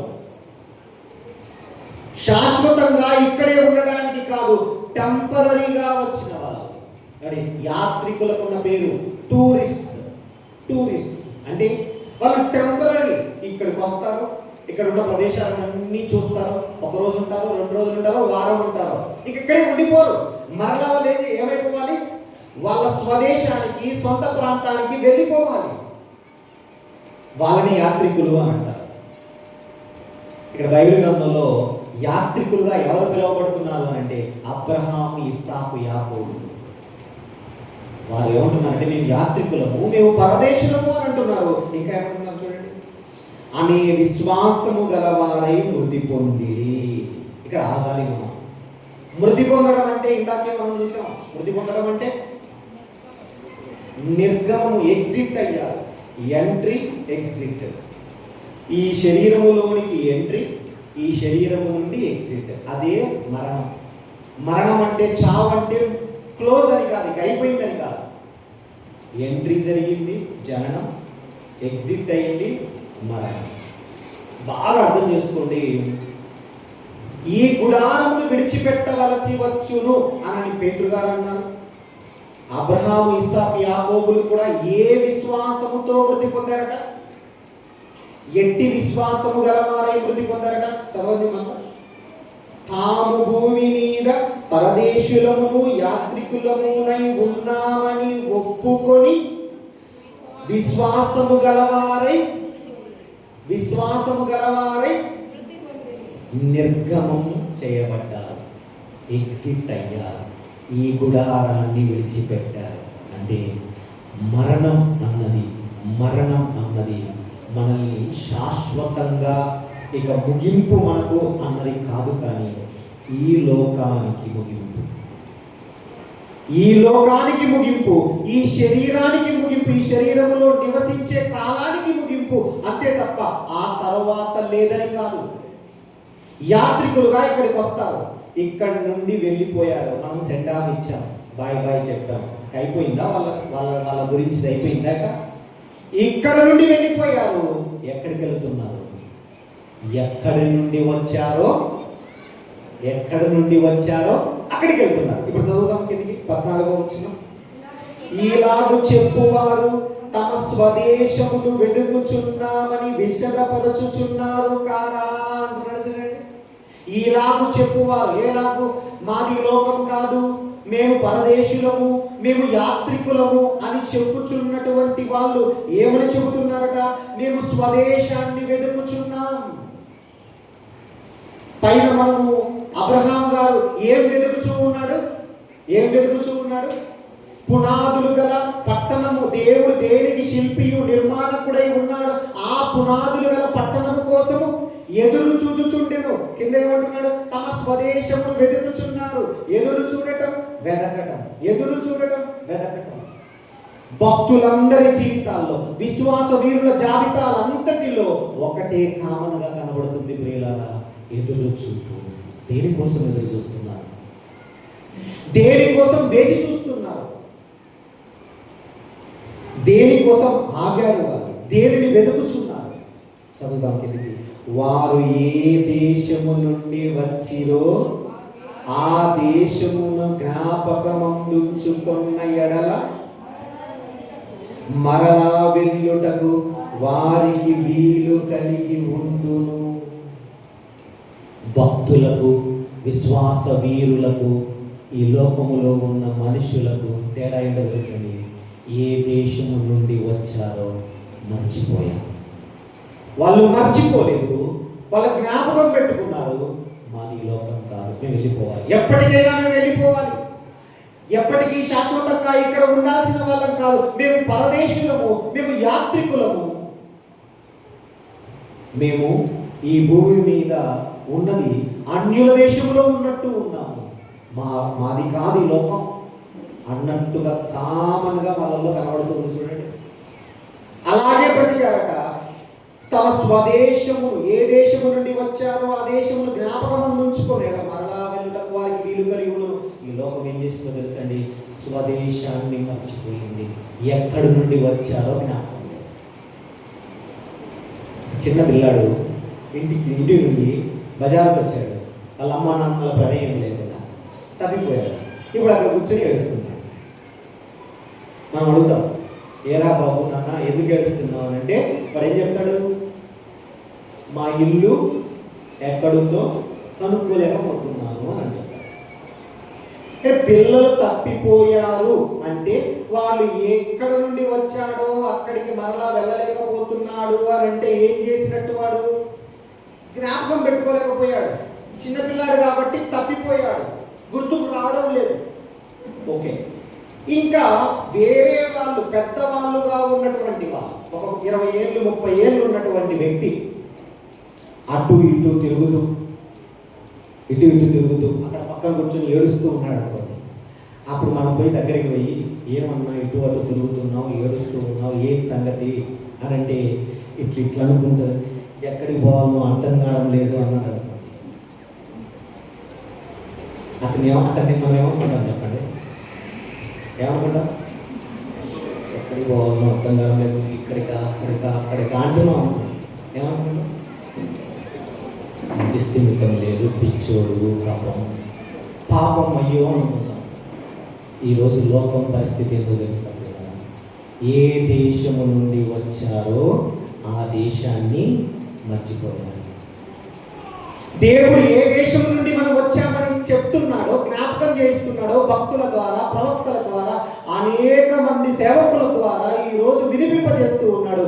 ఈ లోకం నీది కాదు, ఇది శాశ్వత లోకము కాదు, అశాశ్వతమైనటువంటిది. శాశ్వతమైన లోకం ఒకటి ఉంది, ఆ లోకం కోసం ఉండు అని చెప్పి అనేకమైనటువంటి వాళ్ళ ద్వారా జ్ఞాపకం చేస్తున్నా కూడా ఈ లోకంలోనే ఉంటాను, ఇక్కడే ఉండిపోతాను, ఇక్కడే కట్టుకుంటాను, ఇక్కడే మేడలు కడతాను, ఇక్కడే తరతరాలకు తరగని ఆస్తిని కట్టుకుంటాను అని అంటే దేవుడు వాళ్ళందరినీ ఏమంటున్నాడో తెలుసండి? అన్నాడు. ఒక ధనవంతుడు ఉన్నాడట. ఆ ధనవంతుడు ఏం చేశాడు? కొట్లు విప్పి, అసలు సరిపోలేదని చెప్పి ఇంకా కొట్లు విప్పి పెద్దవి చేయించి అందులో చెరగని ఆస్తినంతా, ధాన్యమంతా పెట్టించి ఆ రోజు రాత్రి హాయిగా అలాగా పక్కన చేరేసుకొని కూర్చొని అంటున్నాడట, నా ప్రాణమా తిను, త్రాగు, సంతోషించు, తరతరాలకు చెరగని ఆస్తిని నీకోసం సిద్ధం చేశాను అని అంటే దేవుడు ఏమన్నాడు తెలుసండి? ఏమన్నాడు? అలాంటి వాళ్ళని ఏమన్నాడు తెలుసు కదా? మీ వాక్యం చదివి చదవాలి. ఏమన్నాడు? వెర్రివాడ, పిచ్చోడా. వెర్రివాడ అన్నది పదం బాగుంది. వెర్రివాడ అన్నాడు అనుకుంటున్నారేమో. ఏమన్నాడు దేవుడు? పిచ్చోడా, ఈ రాత్రి నీ ప్రాణము నడిపించున్నాడు. ఏమైపోతుంది నువ్వు సంపాదించిందంతా? నీవు వెళ్ళాల్సిన లోకములో బెడ్ కన్ఫర్మ్ చేసుకోకుండా ఈ భూమి మీదనే ఉంటాను ఉండిపోతాను అని అనుకునేది ఆ ఆలోచన. ఏ ఆలోచన అంటున్నాడు దేవుడు అంటే పిచ్చి ఆలోచన అని అంటున్నాడు. పిచ్చి ఆలోచన అని అంటున్నాడు. ఎందుకో తెలుసా? ఒక మాట చదువుదాం. కొరింథీయులకు రాసినటువంటి 2వ పత్రిక, ముగించుకుందాం, ముగింపులోనికి వచ్చాను. కొరింథీయులకు రాసినటువంటి 2వ పత్రిక 4వ అధ్యాయం. కొరింథీయులకు రాసినటువంటి 2వ పత్రిక 4వ అధ్యాయం. కొరింథీయులకు రాసినటువంటి 2వ పత్రిక 4వ అధ్యాయం 18వ వచనం. 18వ వచనం.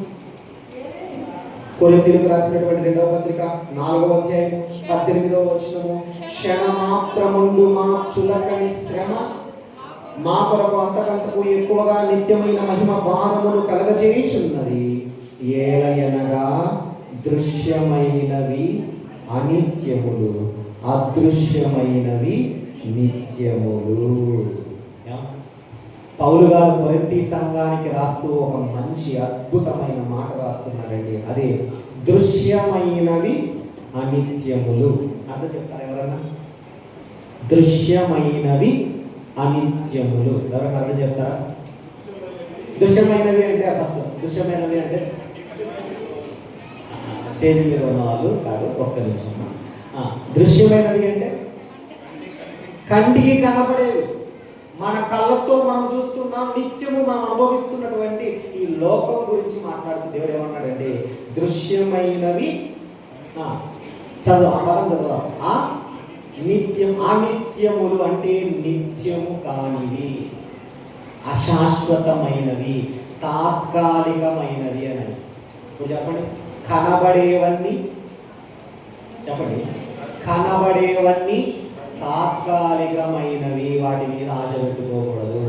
ఇదే నాకు శాశ్వతం. ఇంటిని చూసి పొంగిపోకండి, భార్యను చూసి పొంగిపోకండి, పిల్లల్ని చూసి అమ్మ అని పొంగిపోకండి.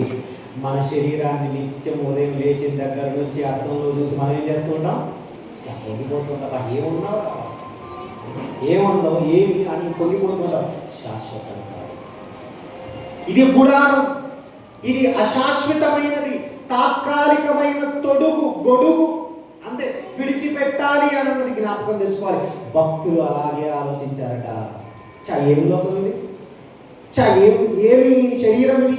ఈ శరీరాన్ని నిత్యము నలగొట్టుకుంటున్నాను అని పౌలు గారు అన్నాడు. ఏమండి?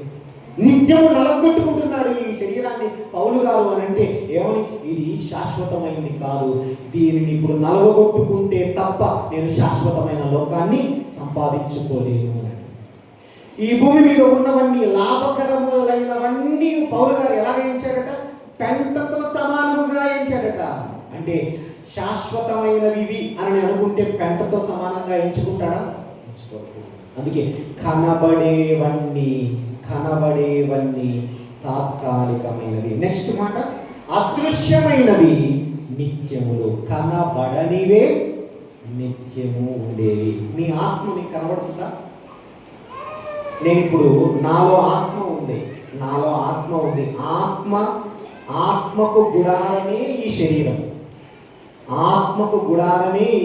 నాలో ఆత్మ ఉంది. ఆత్మ మీకు ఎవరికైనా కనబడుతుందా?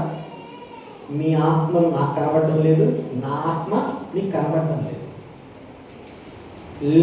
కనబడనంత మాత్రాన లేదు అనడానికి లేదు. ఆత్మ శాశ్వతం, శరీరం కనబడేది తుచ్చమైనది, నాశనమైపోయేది, నిర్వీర్యమైపోయేది. తాత్కాలికంగా ఏర్పాటు చేసింది దేవుడు, టెంపరీ పర్పస్గా ఏర్పాటు చేయబడింది దేవుడు. మరి ఈ శరీరం గురించి అనుకుంటే ఈ భూమి మీద ఉన్న ప్రతి వస్తువు, ప్రతిదీ కనబడే ప్రతి పదార్థం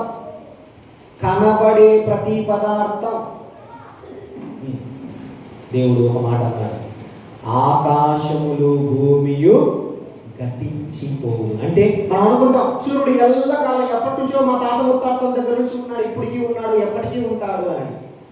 ఏమన్నాడు? సూర్యుడు ఒకరోజు ఆగిపోవాల్సి వస్తుంది. తన కాంతిని ఇవ్వకుండా ఆగిపోవాల్సినటువంటి రోజు ఒకటి ఉంది. ఇదిగో ఈ సకల చరాచర సృష్టి మొత్తం నిర్వీర్యమైపోయే రోజు ఒకటి ఉంది. పంచభూతములు మహావేంద్రముతో లయమైపోయేటటువంటి రోజు ఒకటి ఉంది. కానీ ఒకటే ఒకటి శాశ్వతం అన్నాడు, ఆకాశమును భూమియు గతించును గాని నా మాటలు శాశ్వతమే. దేవుని మాట, వాక్యం, ఉపదేశం, ఈరోజు మీరు నేను వింటున్నటువంటి ఈ మాట శాశ్వతమైంది. శాశ్వతమైనదిగా మన యొక్క ఆత్మను చేసేది, ఆత్మను నిత్యము ఉండేటట్టుగా చేసేది ఏంటో తెలుసండి, అది శాశ్వతమైంది చేయాలి. ఆ శాశ్వతమైందే వాక్యం. ఈరోజు మీకు నాకు వినబడుతున్న ఈ వాక్యము ఆత్మను శాశ్వత లోకానికి చేర్చడానికి సిద్ధపడుతుంది. ప్రియులారా, దేవుడు ఈరోజు మన కొరకు ఈ మాటలు ఎందుకు ఏర్పరిచాడు అని అంటే, ఎందుకు అనిత్యములైన వాటి కోసం, తాత్కాలికమైన వాటి కోసం ఎందుకు అంత చెమతోడుస్తారు, అంత ఇబ్బంది పడతారు, అంత కష్టపడతారు, మీ ప్రాణాలను సైతం పణంగా ఎందుకు పెడతారు? తాత్కాలికమైన వాటి కోసం. అది నిత్యమైనది ఇది అని తెలిసిన తర్వాత కూడా, శాశ్వతమైనది ఇది అని తెలిసిన తర్వాత కూడా, ఆ శాశ్వతమైన లోకం ఏదో కాదు, దేవుడు మీకు నాకు ఇవ్వాలనుకొని ఏనాడో నిర్ణయించినటువంటి పరలోకం. ఏనాడో మీకోసం నా కోసం శాశ్వత లోకాన్ని ఏర్పాటు చేశాడు, శాశ్వత లోకాన్ని సిద్ధపరచాడు. అందుకే చూడండి, ఈ మాట తర్వాత వెంటనే మరొక అధ్యాయం ప్రారంభమవుతుంది కదా. కొరింథీయులకు రాసిన 2వ పత్రిక 4వ అధ్యాయం చివరిలో మనం చూసాము. అయిన వెంటనే 5వ అధ్యాయం ప్రారంభంలో ఏమన్నా చూడండి, ఏ మాటల గురించి రాయబడిందో, దేని గురించి రాయబడిందో, భూమి మీద మన గుడారమైన ఈ నివాసము శిథిలమైపోయినను. ఏ గుడారం గురించి మాట్లాడుతున్నాడు? మన ఇంటి గురించా? మన ఇంటి ఎలాగో నిలబడదు, శిథిలం అయిపోతుంది. మీరు చూస్తున్నారు, ఎన్నో శిథిలమైపోయినటువంటి ఇల్లులు చూస్తూ ఉంటారు, స్థలాలు చూస్తూ ఉంటారు. అలాగే దేవుడు దేన్ని జ్ఞాపకం చేస్తున్నాడో తెలుసండి, ఈ గుడారం, భూమి మీద మన గుడారమైన ఈ నివాసం అంటే ఈ శరీరం గురించి మాట్లాడుతూ, శిథిలమైపోయినను చేతి పని కాక దేవుని చేత కట్టబడినదియు నిత్యమైనదియునైన నివాసము మనకెక్కడుంది? పరలోకమందు మనకున్నదని ఎరుగుదుము అని అంటున్నాడు. చూడండి, దేవుడు ఒక అష్యూరెన్స్ ఇచ్చాడండి మనకు. ఈ భూమి మీద ఈ కన్ను బాగలేదు, ఇదిగో కంటి జబ్బు ఉంది నాకు, ఇదిగో నాకు లోపల రోగగ్రస్తంగా ఉన్నాను, నాకు పలానా అవయవం పనిచేయదు, పలానా అవయవము సరిగ్గా ఉండదు, నేను చేతితో సరిగ్గా పట్టుకోలేను, రాయలేను, నాకు తలకు గాయం తగిలింది, ఇబ్బంది పడుతున్నాను అని చెప్పి మన శరీరం గురించి మనం ఎన్ని కంప్లైంట్లు ఇస్తాం, అనారోగ్య పరిస్థితుల గురించి. దేవుడు ఏమన్నా తెలుసండి, భూమి మీద మన గుడారము ఇది దినదినము కృషించిపోయినా కూడా దేవుడు ఏమంటున్నాడంటే, ఇక్కడ నుంచి నువ్వు నిర్గమము పొందిన తర్వాత, ఈ గుడారము నుంచి నువ్వు నిజంగా విశ్వాసముతో, ఒక లోకం ఉండేది శాశ్వత లోకం, ఆ లోకమే నిత్యమైనదని నువ్వు విశ్వాసముతో యేసుక్రీస్తు ప్రభుల వారిని అంగీకరించి సిద్ధపడి ఉంటే, నీ నిర్గమము తర్వాత దేవుడు మనకి ఇస్తానంటున్నటువంటి నివాసం ఎలాంటిదో చెబుతున్నాడు. చూడండి, చేతి పని కాక దేవుని చేత కట్టబడినదియు నిత్యమైనదియునైన నివాసము పరలోకమందు మనకున్నదని ఎరుగుదుము. దేని గురించి మాట్లాడుతున్నారు అనుకుంటున్నారు? ఒక ఇల్లు మనకుంది అని అనుకుంటున్నారా? ఒక ఇల్లు ఉంది అని అనుకుంటున్నారా?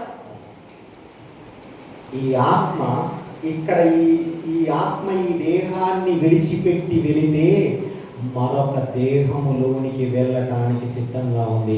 యేసుక్రీస్తు ప్రభుల వారి జీవితంలో జరిగింది అదే ప్రియులారా. పునరుద్ధానుడయ్యాడు. పునరుద్ధానుడవడం అంటే ఏంటో తెలుసండి, శరీరము క్షణములో మహిమా శరీరముగా రూపాంతరము చెందిందట. దేవుడిచ్చిన శరీరం, ఈ భూమి మీద తల్లి గర్భము నుండి మనము పొందుకున్న శరీరం, తాత్కాలికంగా దేవుడు ఈ లోకంలో ఉండటానికి ఇచ్చిన శరీరం ఇదైతే, నిత్యము పరలోకంలో మనం ఉండటానికి దేవుడు ఏమి ఇవ్వబోతున్నాడు మన కోసం? నిత్యము ఆ పరలోకంలో ఉండటానికి మనకు దేవుడు ఏమి ఇవ్వబోతున్నాడు? మహిమా శరీరాన్ని ధరించుకుంటాం. కొరింథీయులకు రాసిన మొదటి పత్రిక 15వ అధ్యాయం చూడండి. కొరింథీయులకు రాసిన మొదటి పత్రిక 15వ అధ్యాయము 51వ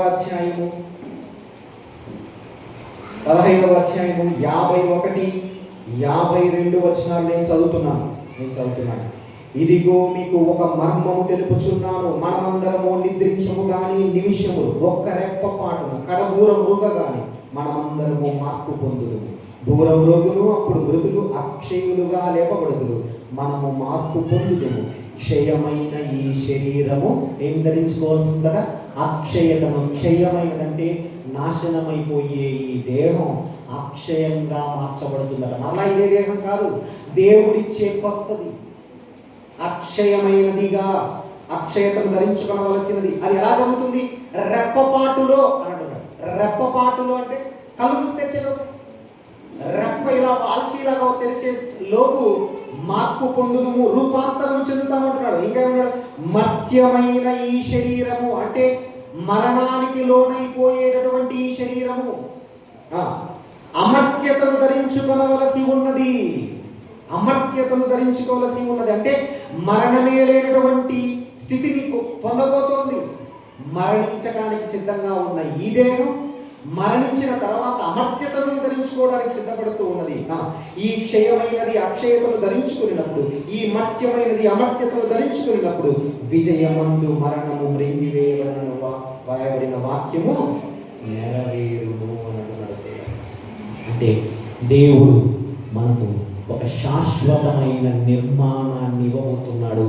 అది ఒక లోకంగానూ ఉంది, శరీరంగానూ ఉంది.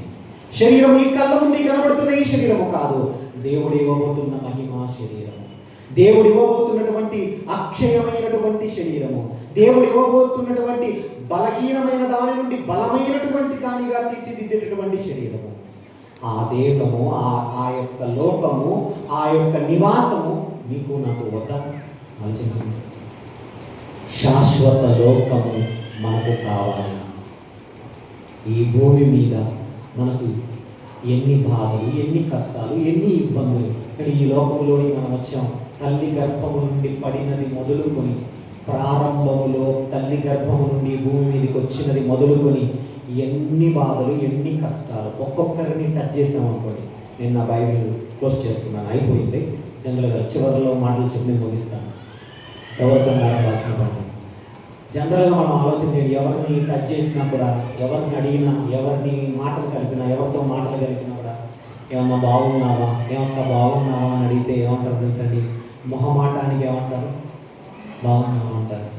అది దగ్గర కూర్చొని నిజంగా చెప్పక్క, ఏమనుకోను కానీ ఏంటక్క సమస్య, ఏంటక్క ఎలాగో దిగులుగా ఉన్నావు, పైకి ఊరికి నవ్వుతూ కనబడుతున్నావు, ఏంటి సమస్య అని అంటే అప్పుడు తన మనసులో ఉన్నదంతా విప్పడం మొదలు పెడతారు వీళ్ళ. ఎన్ని బాధలు, ఎన్ని కష్టాలు, ఎన్ని ఇబ్బందులు, కళ్ళ నీళ్ళు పెట్టుకుంటూ ఒక్కొక్కరు ఒక్కొక్క బాధ చెప్పుకుంటూ ఉంటే నిజంగా పైకి కనబడుతూ నవ్వుతూ చిరు దరహాసంతో కనబడుతున్న ఈమె ముఖం వెనకాల ఈమె జీవితంలో ఇన్ని కష్టాలు ఉన్నాయా, ఇన్ని ఇబ్బందులు ఉన్నాయా? అందరి పరిస్థితి ఒకలా ఉన్నది. అందరి పరిస్థితి ఒకలా ఉన్నది కదా. ఈరోజు ఆకలితో అలమటించేటటువంటి పరిస్థితి కొందరిది, దాహముతో అలమటించేటటువంటి పరిస్థితి కొందరిది, ఆర్థిక పరమైన ఇబ్బందులతో చిన్న భిన్నమైనటువంటి బ్రతుకులు మరికొందరివి. ఎన్ని రకాలైనటువంటి పరిస్థితులు. కొంతమంది అయితే జీవితకాలం అంతా ఒక వయసు వచ్చినది మొదలుకొని బాధ్యత మీద వేసుకొని ఇంటి యజమానాన్ని చూడండి, ఒక తండ్రిని చూడండి, ఒక భర్తను చూడండి, ఇంటి బాధ్యతను మీద వేసుకుని అతడు పడ్డ కష్టము, ఆ కష్టానికి అతడు కొని తెచ్చుకున్న రోగాలు. అతడు ఆరోగ్యంగా ఉంటాడా? పైకి కనబడుతూ ఉంటాడా? ఆ విధంగా ఆరోగ్యంగా లేడు. అతను అనారోగ్యంగా ఉన్నాడు, వ్యాధులు. ఏమిటే మనం బాగున్నామని మనం అనుకుంటున్నాం. ఒక్కసారి మన బ్లడ్ శాంపుల్ తీసుకుని వెళ్ళి హాస్పిటల్లో ఇస్తే ఇదిగో ఎన్ని రోగాలమయంగా ఉందో, అది బాగలేదు, అది బాగలేదు, ఇది బాగలేదు, అది తగ్గిపోయింది, ఇది పెరిగిపోయింది అని ఎన్ని విపరీతమైన పరిస్థితులు ఈరోజు ఎంత కన్నీరుతో నిండిపోయి ఉంది. ఈ లోకంలో ఇంకా ఇలాగే ఉండిపోదామా? ఈ లోకంలో ఇంకా ఇలాగే ఈ కష్టాలతోని, ఈ ఆకలి దప్పులతోని, ఈ ఆర్థిక పరమైన సమస్యలు, ఇబ్బందులతోని ఇంకా కలకాలం మనము మన పిల్లలను ఇలాగే ఉండిపోవాలని అనుకుందామా? ఈ అనారోగ్యంతోనే ఇలాగే వ్యాధిని అనుభవిస్తూ ఇలాగే బ్రతికిపోదాం అనుకుంటున్నామా? దేవుడు ఆలోచన చేశాడు, ఈ లోకములో ఇవన్నీ ఉన్నాయి, ఈ లోకంలో ఇవన్నీ ఉన్నాయి మనుష్యులకు. నేను శాశ్వతంగా ఇచ్చే ఆ లోకంలో ఇవేవి ఉండకూడదు అనుకున్నాడండి. చివరిగా ఒక మాట, ప్రకటన గ్రంథము 21వ అధ్యాయము. ప్రకటన గ్రంథము 21వ అధ్యాయము. ఎంత మంచి మాట! దేవుడు మన కోసం శాశ్వత లోకాన్ని ఎలా ప్రజెంట్ చేస్తున్నాడు చూడండి, మనకు ఎలాగా విప్పి చెబుతున్నాడు చూడండి. ఇలా ఉండబోతోంది అని చెప్పి మనకు చెబుతున్నాడు. ఒకసారి చూద్దాం ప్రియులారా. 21వ అధ్యాయం 4వ వచనం. ఆయన వారి కన్నుల ప్రతి బాష్ప బిందువును తుడిచివేయుడు.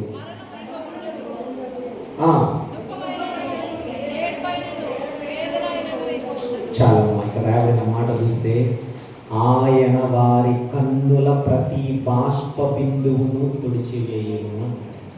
ఎక్కడ గురించి మాట్లాడుతున్నాడు తెలుసండి? ఇది ఎక్కడ? ఈ లోకం గురించి కాదు. పైన చూడండి 2వ వచనం. మరియు నేను నూతనమైన యెరూషలేము అను ఆ పరిశుద్ధ పట్టణము తన భర్త కొరకు అలంకరింపబడిన పెళ్లి కుమార్తె వలె సిద్ధపడి పరలోకమందున్న దేవుని యొద్ద నుండి దిగివచ్చుట చూచితిని. అప్పుడు ఇదిగో దేవుని నివాసము మనుష్యులతో కూడా ఉన్నది. ఆయన వారితో కాపురముండును, వారాయన ప్రజలై ఉందురు. దేవుడు తానే వారి దేవుడై ఉండి వారికి తోడై ఉండును. ఎల్లకాలము మనతోనే ఉండటానికి దేవుడు ఏర్పరిచినటువంటి ఒక లోకంలో మనతో ఉండి ఏమని మాట్లాడుతున్నాడు తెలుసా ప్రియులారా? ఇదిగో ఆయన వారి కన్నుల ప్రతి బాష్ప బిందువు అంటే కంటి నుండి కారే కన్నీరు. నా కన్నీరు దేవుడు తుడుస్తాడట. ఈరోజు నా కన్నీరు ఎవరు తుడవలేదేమో, కానీ దేవుడు చెబుతున్నాడు, శాశ్వత లోకానికి నువ్వు సిద్ధపడితే, శాశ్వత లోకానికి నువ్వు రావటానికి నీ మనసును సిద్ధపరచుకుంటే, శాశ్వత లోకానికి రావటానికి నీ యొక్క విశ్వాసమును క్రీస్తునందు నువ్వు ఒకవేళ చూపగలిగితే, దేవుడు ఇవ్వబోతున్న ఆ లోకంలో కన్నీరు ఉండదు అంటున్నాడు. ఇంకా ఏముండదు? మరణము ఉండదు, దుఃఖమైనను, ఏడ్పైనను, వేదనైనను ఇక ఉండదు అని అంటున్నాడు. ఏమేమి చెప్తున్నాడు? దుఃఖం ఉండదు, మరణం ఉండదు, వేదన ఉండదు, ఏమీ ఉండదు అని మాట్లాడుతూ ఉన్నాడు. అని అంటే ఇదిగో ఆ లోకం గురించి మనతో ఏం మాట్లాడుతున్నాడు? ఆకలి దప్పులు లేని లోకం, ఏడ్పు లేని లోకం, దుఃఖము లేని లోకం, కన్నీరే లేని లోకం, శాశ్వత లోకం నీకు నాకు దేవుడు ఇవ్వాలనుకుంటున్నాడు. ఈరోజు ఆ లోకం ఎంతమందికి కావాలి? ఎంతమంది ఆ లోకం కోసం ఈ భూమి మీద పునాది వేసుకుంటున్నాం? ఈ భూమి మీద మనకి ఈ బ్రతుకునిచ్చింది ఎందుకో తెలుసండి? ఈ తాత్కాలికమైనటువంటి ఈ బ్రతుకులు 60-70 ఏళ్ళు అంటే దేవుడి దృష్టిలో ఎంత పడుతున్నారు? చాలా తక్కువ, ఫ్రాక్షన్ ఆఫ్ సెకండ్స్ అని అర్థం. ఈ 60-70 ఏళ్ళ ఈ జీవిత కాలంలో దేవుడు మనకిచ్చిన మహద్భాగ్యం ఏందో తెలుసండి? ఈ దేహంతో ఆ లోకాన్ని స్వతంత్రించుకోవలసినటువంటి పునాది ఈ భూమి మీద వేసుకోవటం దేవుడు ఇచ్చిన మహద్భాగ్యం. భక్తులందరూ అలాగే చేశారు. విశ్వాస వీరులందరూ ఏం చేశారో తెలుసండి? ఈ శరీరాన్ని పణంగా పెట్టి ఆ లోకంలో దేవుడిచ్చే నివాసాన్ని పొందుకున్నారు. ఈ శరీరంలో ఉన్నటువంటి రోగాలు, ఇబ్బందులు, కష్టాలు, బాధలు ఈ శరీర కాలంలో ఉన్నప్పుడే పడి మిగిలినటువంటి కాలం అంతా శాశ్వత కాలం ఆనందాన్ని అనుభవించడానికి వాళ్ళు రెడీ అయిపోయారు. ప్రియులారా, సిద్ధంగా ఉన్నారు. మీకు విశ్వాస వీరుల జాబితా అధ్యాయం ఏ అధ్యాయం అని చెప్పారు? హెబ్రీయులకు రాసిన పత్రిక 11వ అధ్యాయం.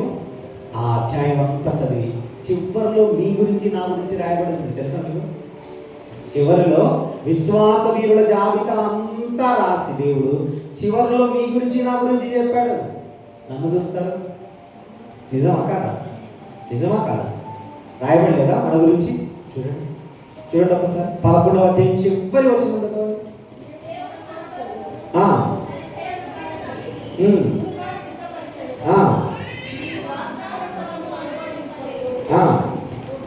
మీరు మా వాగ్దాన ఫలము అనుభవింపలేదు.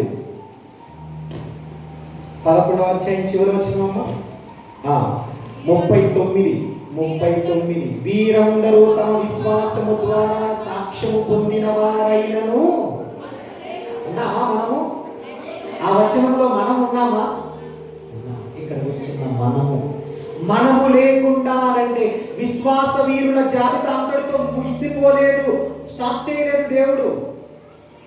ఎగ్జాంపుల్గా చెప్తున్నాడు 90 అనుకోండి, 91, 92, 93 ఇంకా ఉన్నాయి, ఇంకా వేచి ఉంది.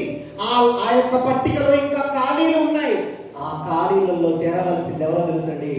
ఒక అబ్రహాము, ఇస్సాకు, యాకోబు, నోవహులు, మోషే గారు అందరూ చేరారు. రాహాబు చేరింది. ఈరోజు చేరవలసింది ఎవరో తెలుసండి? ఆ మనము అన్న దగ్గర మనము చేరాలి. మీరు చేరాలి, నేను చేరాలి. మనము లేకుండా విశ్వాస వీరుల జాబితా సంపూర్తి కాదు. ఎందుకోసమట? మనము లేకుండా సంపూర్ణులు కాకుండా నిమిత్తము దేవుడు మన కొరకు మరి శ్రేష్టమైన దానిని ముందుగా సిద్ధపరచను. శాశ్వత లోకం గురించి మాట్లాడుతున్నాడు.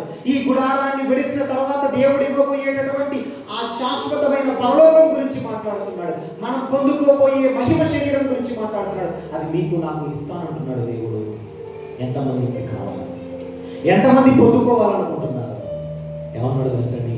కన్నీళ్లతో బ్రతుకుతున్నటువంటి ఈ లోకపు పరిస్థితులు ఇక ఉండవు, ప్రతి బాష్ప బిందువును నేను తుడిచి వేస్తాను అని ఏమన్నాడు చూడండి. 39కి పైన ఉన్న ఒక్క మాట, 39కి పైన ఉన్న ఒక్క మాట, అట్టి వారికి ఈ లోకము అసలు మీరు ఈ లోకంలో ఉండాల్సిన వాళ్ళు కాదు. ఈ లోకంలో కాదయ్యా మీరు ఉండాల్సింది నా దగ్గర. వెళ్దామా? దేవుడున్న లోకానికి వెళ్ళిపోదాము. దేవుడున్న లోకానికి చేరిపోదాం. ఆలోచన చేయండి. ఎవరైనా చనిపోతే ఒక పాట పాడతాం. ఏం పాట? పరదేశులము ప్రియులారా. చెప్పండి, పాడకూడదు అనుకుంటున్నారు కదా? పరదేశులము ప్రియులారా పురమిది కాదిపుడు, పరవాసినినే జగమున. ఈ పాటలన్నీ చనిపోయిన వాళ్ళ ముందు పాడుతున్నాం, కానీ దేవుడు నిజంగా బ్రతికున్న అంటే ఇంకా బ్రతుకుండి మనము పొందడానికి అవకాశం ఉన్న మనతో మాట్లాడుతున్నాడు. పరదేశుడు, యాత్రికులు, గుర్తుపెట్టుకోండి, ఈ లోకం మనది కాదు అని చెప్పి, ఈ లోకము మీకు యోగ్యమైనది కాదు అని అన్నాడు. మీరు పడ్డ కష్టాలకు, బాధలకు, మీరు దేవుడి కోసము మీరు వెచ్చించిన ప్రతి దానికి దేవుడు మనకిచ్చే గిఫ్ట్ శాశ్వత లోకం. ఆ శాశ్వత లోకానికి మీరు నేను వెళ్ళాలి. దేవుడు వేచి చూస్తున్నాడు. హేబేలు గారు మరణించింది ఎప్పుడండి? ఆదాము హవ్వల సంతానం అంటే తొలి జంట పిల్లలలో ఒక ఆయన హేబేలు గారు మరణించి పరదైసులో ఏం చేస్తున్నాడు? వెయిట్ చేస్తున్నాడు మన కోసం. ఎంత నిరీక్షిస్తున్నాడు ఆయన ఎంత కాలం నుంచి వెయిటింగ్ హాల్లో ఉన్నాడు. పరదైసు వెయిటింగ్ హాల్ అంత నుంచి వెయిట్ చేస్తున్నాడు. ఈరోజు మీరు నేను చేరిపోతే దేవుడు శాశ్వత లోకాన్ని హేబేలు గారికి ఇస్తానంటున్నాడు. హేబేలుతో పాటుగా చివరలో మరణించి నిర్గమము పొంది వెళ్ళిపోయిన మీకు నాకు ఇస్తానంటున్నాడు. పొందుకుందామా? ఈ రాత్రి మీ యొక్క కళ్ళు మూసుకుని దేవుడు ఈరోజు మీతో మాట్లాడినటువంటి ప్రతి మాటను జ్ఞాపకం తెచ్చుకుంటూ, దేవా నిజమేనయ్యా, ఈ లోకము శాశ్వతము కాదని మాకు తెలిసినా కూడా ఈ లోకమే శాశ్వతం అనుకుని బ్రతుకుతున్నామయ్యా. ఒక్కసారి అడుగుదామయ్యా. కళ్ళు మూసుకుందాం. ప్రార్థన. ప్రేమగల తండ్రి, కృపగల అయ్యా, మా జీవితాలకు చాలిన దేవుడా, మాతో మీరు మాట్లాడారయ్యా. ఈరోజు నాయన తండ్రి, ఈ లోకము శాశ్వతమైనది కాదని మాకు జ్ఞాపకం చేశారు తండ్రి. అనేకమైనటువంటి తుచ్చమైన కోరికలతో ఈ శరీరంలో పుట్టేటటువంటి ప్రతి దానిని నెరవేర్చుకోవడానికి ఈ లోకంలోనే ఉండిపోదామని, ఈ లోకంలోనే ఇంకా బ్రతుకుదామని చెప్పి మేము ఆలోచన చేస్తున్నామేమో నాయన. దయతో మమ్మల్ని మన్నించండి తండ్రి. అయ్యా, మీరు మా కొరకు ఎంతగానో సిద్ధపరిచినటువంటి ఆ శాశ్వత లోకం, నిత్యత్వం, నిత్య మహిమ అన్నారు నాయన తండ్రి. దాన్ని మాకు ఇవ్వడానికి మీరు సిద్ధపడుతూ ఉన్నారు. మీరు దేనికి శిల్పియు నిర్మాణకుడినై ఉన్నారు. పునాదులు గల ఆ పట్టణము మా కొరకు సిద్ధపరిచారు తండ్రి. ఎంత శ్రద్ధ అయ్యా మీరు మా పట్ల తీసుకున్నది. ఈ లోకానికి మేము వస్తామని, మాకు ఆకలి అవుతుందని ఆహారాన్ని ఈ లోకంలో సిద్ధపరిచారయ్యా. మాకు దాహం అవుతుందని మాకు చాలా రకాలైనటువంటి ఆహార పదార్థాలు, నీటిని, అనేకమైనటువంటి మా నాలుకకు తండ్రి రుచిని కలిగించే విధంగా అనేకమైనవి మాకు సిద్ధపరిచారు. మా అక్కరలెరిగి నాయన అన్నీ మాకు ఇచ్చారు ఈ లోకంలో నాయన తండ్రి. కానీ ఈ లోకం శాశ్వతం కాదని చెప్పారు నాయన. ఇవ్వబడిన ఈ లోకంలో బ్రతుకుతూ మీ కొరకు విశ్వాసంతో మేము కడవరకు నాయన తండ్రి బ్రతికి, విశ్వాస వీరులు ఏ విధంగా అయితే తమ చెడ స్థిరాస్తులను, మాన ప్రాణాలను నాయన తండ్రి పణంగా పెట్టారో ఆ శాశ్వత లోకం కోసం మేము కూడా తండ్రి ఈ లోకంలో నాయన తండ్రి ఉన్నంత వరకు పునాదులు కలిగిన ఆ పట్టణము కోసం ఈ భూమి మీదనే పునాది వేసుకునవలసిన వారంగా మేము ఉన్నామని మాకు జ్ఞాపకం చేశారయ్యా. తను జ్ఞాపకం చేసిన ఈ మాటల ప్రకారంగా మేము బ్రతుకుతున్నాం తండ్రి. విశ్వాస వీరుల జాబితాలో మేము కూడా చేర్చబడుతున్న సహాయం తెచ్చి ఇక్కడ ఉన్న ప్రతి ఒక్క బిడ్డ విడిచిపెట్టకూడదు నాయన తండ్రి. ప్రతి ఒక్క చెల్లి, ప్రతి ఒక్క తమ్ముడు, ప్రతి ఒక్క అన్న, ప్రతి ఒక్క చెల్లి, అక్క నాయన తండ్రి, ప్రతి ఒక్క తండ్రి, తల్లి నాయన తండ్రి, ప్రభువా ఇక్కడ ప్రతి కూర్చున్నటువంటి ప్రతి విశ్వాసి నాయన తండ్రి ఏ ఒక్కరూ విడిచిపెట్టబడకూడదు నాయన తండ్రి. వారి నిర్గమము తరువాత నాయన తండ్రి నిత్య నివాసమునకు చేర్చుకొనబడేటటువంటి పరిస్థితి వారికి అనుగ్రహించమని ప్రార్థిస్తూ, అలాంటి ప్రయాసము మేమందరము పడనట్లుగా తండ్రి, మేమందరము ఎదురు చూడనట్లుగా, ఈ లోకము శాశ్వతము కాదని తండ్రి ఒక వ్యక్తినైనా వెర్రివాడుగా ఈ లోకంలోనే ఉండిపోవాలని ఏ విధంగా ఎదురు చూశారు, అట్టి వెర్రి వాళ్ళ జాబితాలో మేము ఉండకుండా అయ్యా అబ్రహాము, ఇస్సాకు, యాకోబుల జాబితాలో మేము ఉండగలుగుటకు సహాయం దయచేయమని ప్రార్థిస్తూ, ఈ గుంటూరు పట్టణ నివాసులు చుట్టుపక్కల గ్రామం నుండి వచ్చినటువంటి వారు, చుట్టుపక్కల ప్రాంతాల నుండి వచ్చినటువంటి ప్రతి ఒక్క బిడ్డతోనైనా మీరు మాట్లాడండి. వారి హృదయాల్లో ఈ వాక్యము నూరంతలుగా ఫలించినట్లుగా చేయండి. మేము ఏ విషయమందు తప్పిపోయామో మాకు తెలిపారు నైనా. మేము మార్గమే తప్పాము అని జ్ఞాపకం చేశారు తండ్రి. మేము ఏ దేశం నుండి వచ్చామో ఆ దేశాన్ని మరచిపోయాము అని మాకు జ్ఞాపకం చేశారు తండ్రి. ఈ దేశము, ఈ లోకము, ఈ యొక్క లోకము మాది కాదని మాకు జ్ఞాపకం చేశారు తండ్రి. మేము యాత్రికులమని జ్ఞాపకం చేశారు నాయన. మేము పరదేశులమని జ్ఞాపకం చేశారు తండ్రి.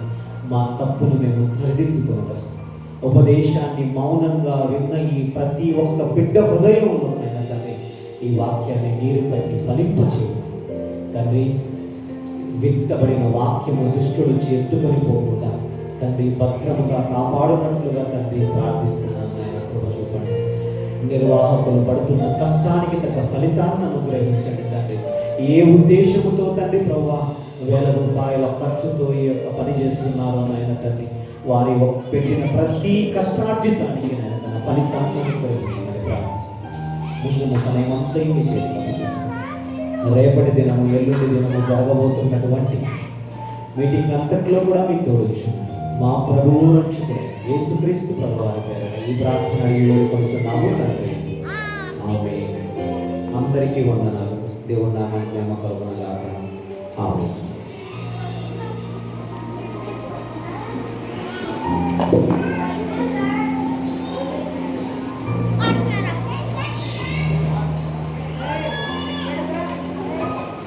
దేవునికి స్తోత్రం. చక్కగా మనం ఈ లోకానికి సంబంధించిన వారు కాదు, మన కోసం ఇంకొక శాశ్వతమైన లోకం ఒకటి ఉందని దేవుడు మనందరితో మాట్లాడి ఆ విషయాన్ని జ్ఞాపకం చేశారు. అంతేకాకుండా ఈ లోకం కంటే మరి శ్రేష్టమైనది మన కోసం దేవుడు సిద్ధపరిచారంట. ఆ విషయాన్ని ఈ సమయంలో జ్ఞాపకం చేస్తూ దేవుడు బ్రదర్ ద్వారా మాట్లాడిన మాటలంతటిని బట్టి దేవుడికి ఎంతో కృతజ్ఞతాస్తుతులు చెల్లిస్తున్నాను. అదేవిధంగా మన మధ్యలో పాస్టర్ ప్రవీణ్ గారు ఉంటున్నారు. ఎన్నో సంవత్సరాలుగా పాస్టర్ ప్రవీణ్ గారు, వారి తండ్రి హెన్రీ గారు ఇక్కడ ఎన్నో సేవలు అందిస్తూ వైద్యం, విద్య, ఇంకా చాలా అనేకమైన సేవలు అందిస్తూ ఇక్కడ ఉంటున్న వాళ్ళందరికీ ప్రభువు గురించి తెలుస్తూ ప్రభు సేవను చేస్తున్నారు. ఇంకా మేము అడగగానే ఏ మాట అనకుండా ధారాళంగా చర్చ్ విషయంలో కానీ, ఇంకా చాలా వాహనాల విషయంలో కానీ, ఇంకా ఎన్నో చెప్పడానికి అంతట్లోనూ మేము అడగకుండానే ప్రతి విషయంలోనూ సహకరిస్తూ ప్రతి విషయంలోనూ ప్రోత్సాహపరుస్తూ ఈ క్షణం వరకు ఇక్కడ నడిపించారు. దేవుడు ఆ విధంగా తనని వాడుకుంటున్నందుకు దేవుడికి ఎంతో కృతజ్ఞతలు. తన కుటుంబంలో వారందరినీ కూడా దేవుడు ఇంకా గొప్ప పనులు వాడుకోవాలని మనందరం కలిసి ప్రార్థిద్దాం. ఈ సమయంలో ప్రవీణ్ గారిని వేదికను అలంకరించవలసిందిగా కోరుకుంటున్నాం.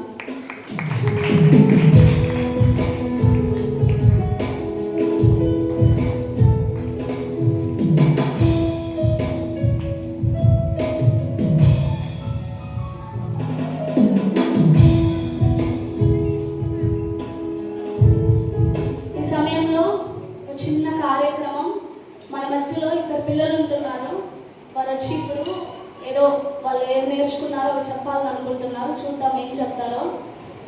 మన మధ్యలో జయరాజ్ని చప్పట్లు కొట్టి ఆహ్వానిస్తున్నాను. స్టేజ్ మీదకి రావాల్సిందిగా అందరం చప్పట్లు కొడదాం. గట్టిగా పిల్లల్ని మనం ప్రోత్సాహపరిస్తేనే ఇంకొకసారి మళ్ళీ ఇక్కడికి రావాలి.